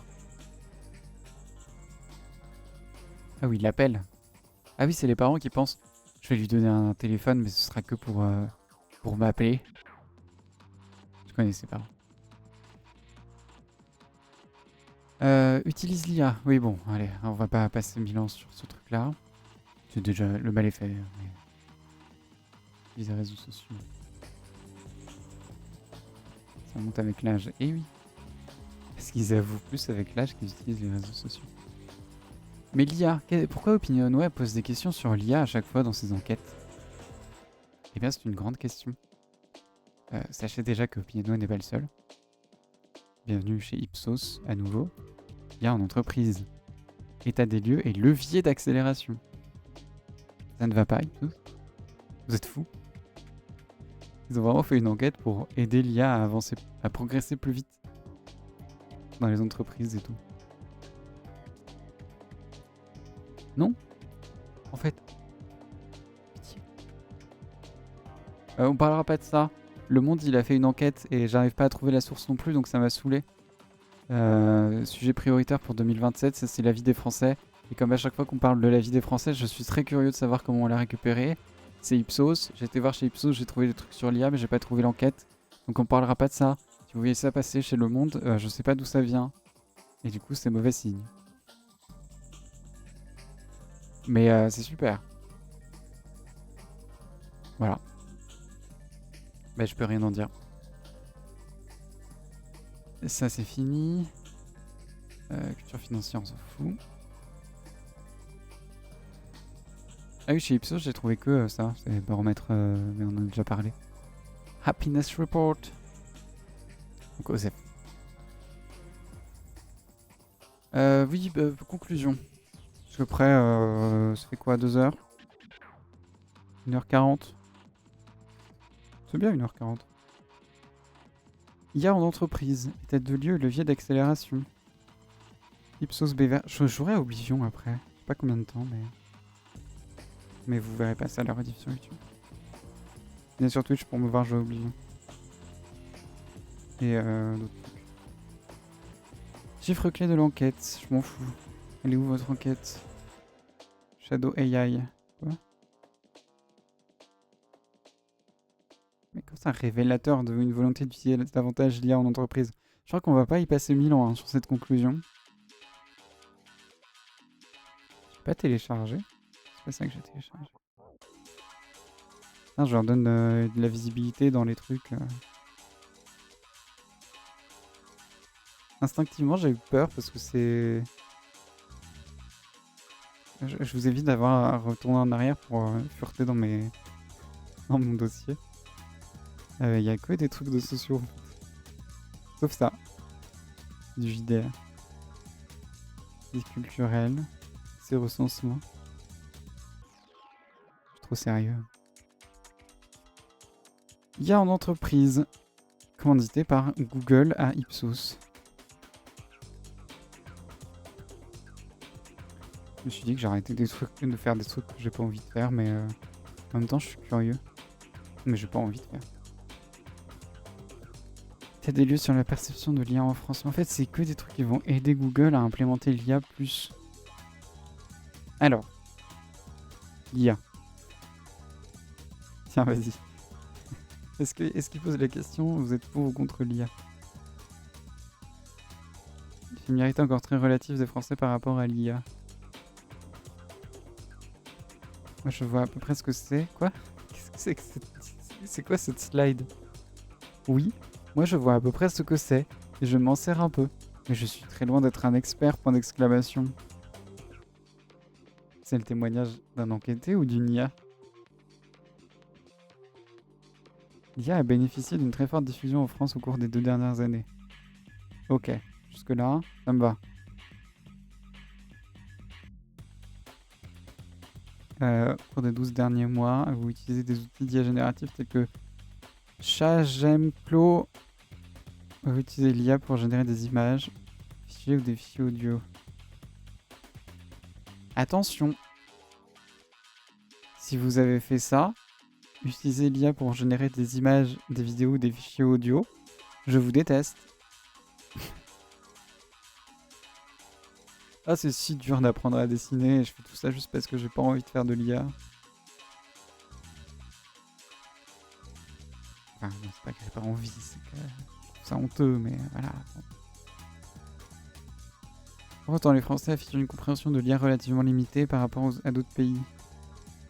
Et alors, encore une fois, hein, s'ils affichent une compréhension limitée, c'est peut-être parce qu'ils en ont rien à foutre. Hein. C'est quoi la question? Vous avez plutôt une bonne ou mauvaise compréhension de ce qu'est l'intelligence artificielle? Oui, hein, moi je pense que je m'y connais pas de fou, mais j'ai pas envie. Ça va mal vieillir quand on aura un président IA, évidemment. Mais en vrai, je comprends l'utilisation de l'IA dans des domaines de la vie. Ah non, évidemment que je comprends l'utilisation de l'IA dans le domaine de la vie. Mais c'est comme le sujet juste avant. Il faut limiter l'accès aux écrans des enfants.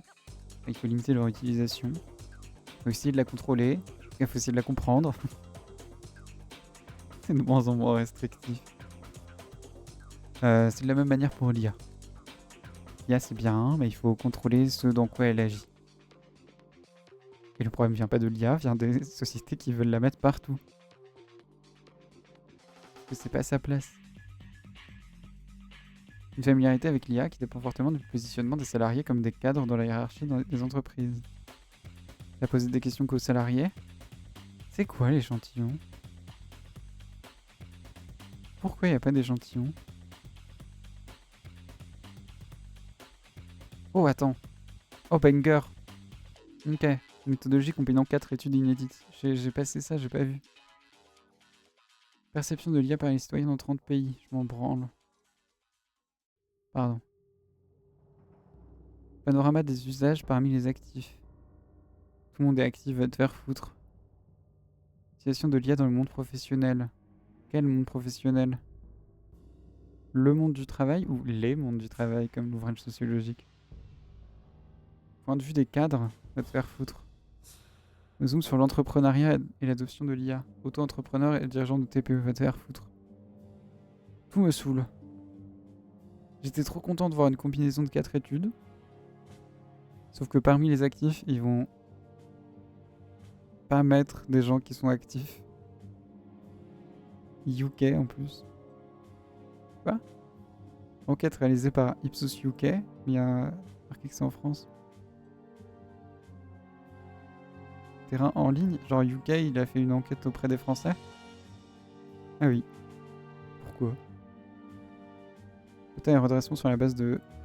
Oui, on s'en fout. Redressement. Ah, j'avais pas vu ça. Bon, après, c'est souvent quand on fait... Quand t'as 4 enquêtes, tu dois redresser un peu. Mais vu que c'est flou, est-ce qu'il y a d'autres trucs? Non, hein. Donc je leur ferai pas confiance parce que le redressement, c'est délicat. C'est souvent utilisé à mauvais escient. Pardon, les épileptiques. Ma faute, c'est le code couleur de Google. Il y a une musique inquiétante pour Google, c'est très bien. Donc, on en était où? Des écarts majeurs dans le niveau d'acculturation. Ah ouais, non mais carrément.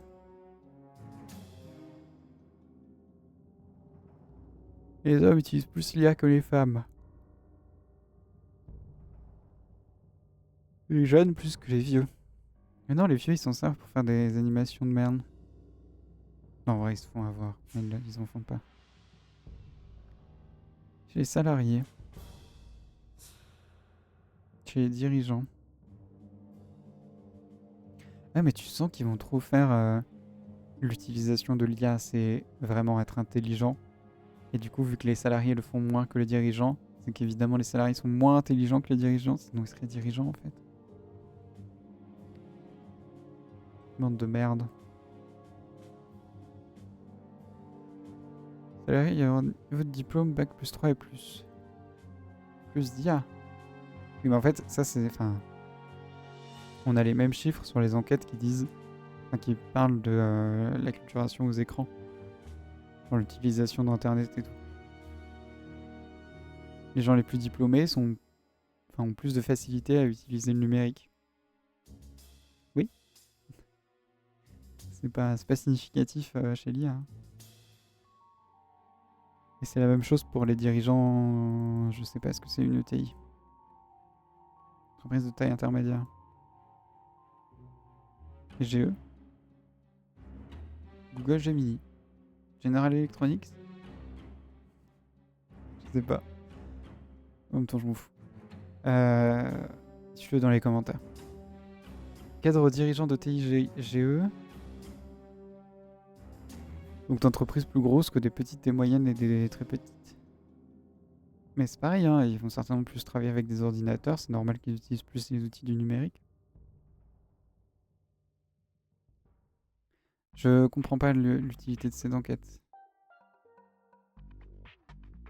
C'est... C'est quoi ces citations? C'est un peu l'avenir quand même, 3 petits points, enfin tout le monde le dit point. Super. Ambivalence. Oh là, oh! Attention à ce que vous faites. Ça, c'est une étude sur les impressions et les sentiments. De la merde. Ok. On n'a jamais trop parlé de la sociologie des sentiments, si clairement on en a parlé la dernière fois. C'est délicat. En fait, en sociologie, moi on m'a appris, et je suis plutôt d'accord, qu'on ne peut pas faire une étude sur les sentiments des gens en faisant une étude quantitative. C'est-à-dire, on ne peut pas poser la question est-ce que vous êtes indifférent? C'est la question qu'ils ont posée là. On ne peut pas poser cette question aux gens. Donc l'étude des sentiments en sociologie, c'est très délicat. C'est-à-dire que c'est le pan où il y a le plus de questions qui tournent autour du pot. Ils aimeraient pas que je dise ça. C'est le plus de questions où... où faut pas la poser directement, mais faut la cerner. Voilà. Les questions pour cerner ce qu'on veut chercher. Faut cerner notre hypothèse et pas qu'elle soit transparente. Si notre hypothèse c'est qu'il y a de l'indifférence vis-à-vis des IA, on va poser la question, est-ce que vous l'utilisez? Est-ce que vous comptez l'utiliser? Est-ce que vous êtes renseigné sur ces sujets-là? Et tout ça, ça va nous donner un corpus qu'on va pouvoir étudier de manière très complexe pendant très longtemps. Parce qu'il faut revenir les voir pour se demander est-ce que... En fait, le meilleur critère de l'indifférence, c'est que après une enquête, les gens vont se renseigner, sauf s'ils s'en branlent. Donc moi, dans les enquêtes que j'ai vues qui se demandaient si un sujet était pertinent ou non, et c'était notamment des enquêtes sur les sujets qui préoccupent le plus les Français, pas ceux qu'on voit dans les instituts de sondage, mais ceux qui essayent d'avoir une crédibilité scientifique. C'est très condescendant, mais j'assume. C'est des méthodologies où ils posaient la question, et comme on sait que après le sondage, les gens vont souvent se renseigner, pour se dire bah, à quoi je viens de répondre, à quoi ça sert et tout. Ils revenaient un mois, ou enfin non c'était... bon, bref, ils revenaient un peu plus tard, et ils demandaient est-ce que vous vous êtes renseigné ou pas? Et ils reposaient à peu près les mêmes questions. Et si vraiment t'as fait une enquête, et qu'après les gens n'ont toujours eu rien à foutre, là c'est vraiment qu'ils sont indifférents vis-à-vis de ce sujet. Et donc c'est des techniques beaucoup plus pointues que est-ce que vous êtes indifférent vis-à-vis de l'IA? Ah, en France on est là où ça fait le plus peur, mais en même temps c'est complètement con. Parce que les autres pays, tout ça, ça vient d'une seule enquête. Mais non, c'est pas complètement con. Mais ok. J'ai peur que le progrès technique ait un impact négatif sur nos vies. Il y a un impact positif sur le monde.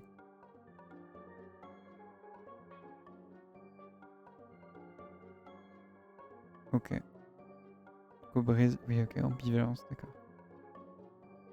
L'Allemagne, on a rien à foutre. Bravo à eux. Adoption progressive de l'IA a toutefois conduit une partie des Français à changer de regard sur son propos.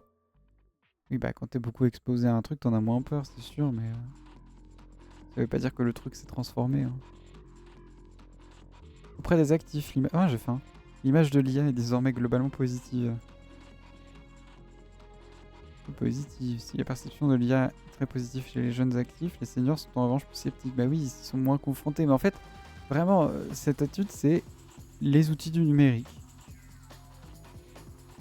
Sauf qu'ils parlent de l'IA. Mais on a exactement les mêmes résultats. Est-ce que l'IA n'est qu'un outil du numérique comme un autre? Non, c'est pas ce que je veux dire. C'est juste que les questions sont trop larges. Parce qu'il n'y a pas eu autant de réactions quand genre les tablettes graphiques sont arrivées. Un outil du numérique qui transforme les métiers de l'art. Ah. Oui, moi j'ai fait une enquête sur l'art du numérique. Enfin, l'art numérique tout court. C'est pas super bien adapté. Enfin, c'est pas super bien accepté dans la société par rapport à la peinture par exemple. Qui est très impressionnante.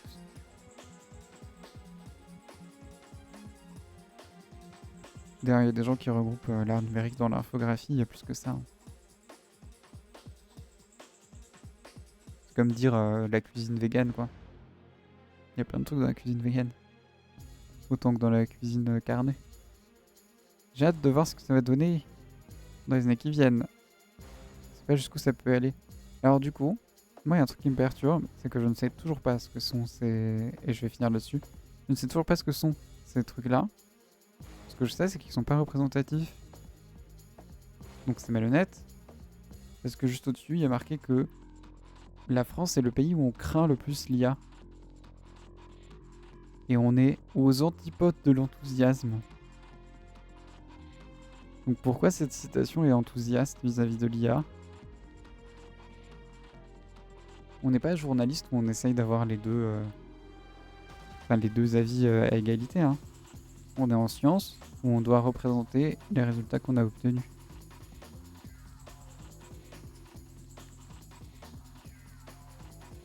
Les usages professionnels, je n'ai pas d'avis dessus, car ma carrière professionnelle est nulle.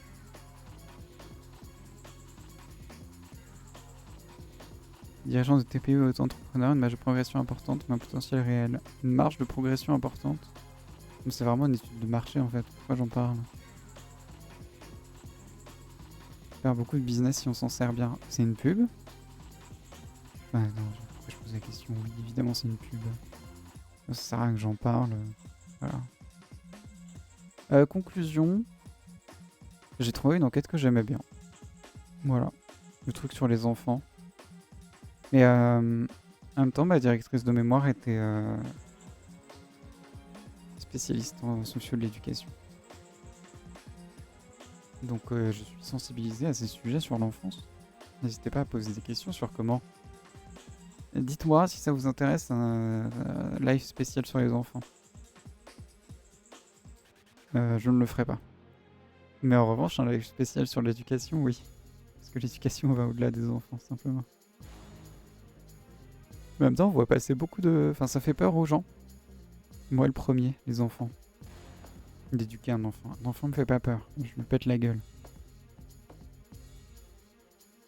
Mais c'est terrifiant d'éduquer un enfant. Surtout pour un sociologue. Quand on sait... Enfin, je veux pas faire peur aux gens pour... Faites ce que vous voulez. Quand on sait tout ce que les enfants absorbent. Ça fait peur. Faut faire attention à tout ce qu'on fait. Faites ce que vous voulez, YouTube. Voilà. Très peu pertinent comme conclusion. Mais n'ayez des enfants ou n'en ayez pas. Vous qui voyez. Et n'en ayez pas pour les autres non plus. Voilà, ça c'est le plus important. Et bonne soirée aussi. Ou sauf si vous êtes déjà endormi. Il y a des gens qui dorment sur ma voix. Sachez que le premier commentaire YouTube que j'ai eu, c'est quelqu'un qui me disait que j'avais une voix reposante. Et qu'il en avait rien à foutre du jeu auquel je jouais aussi. C'est sympa et en même temps pas tant. Mais je l'ai bien pris. Bonne nuit.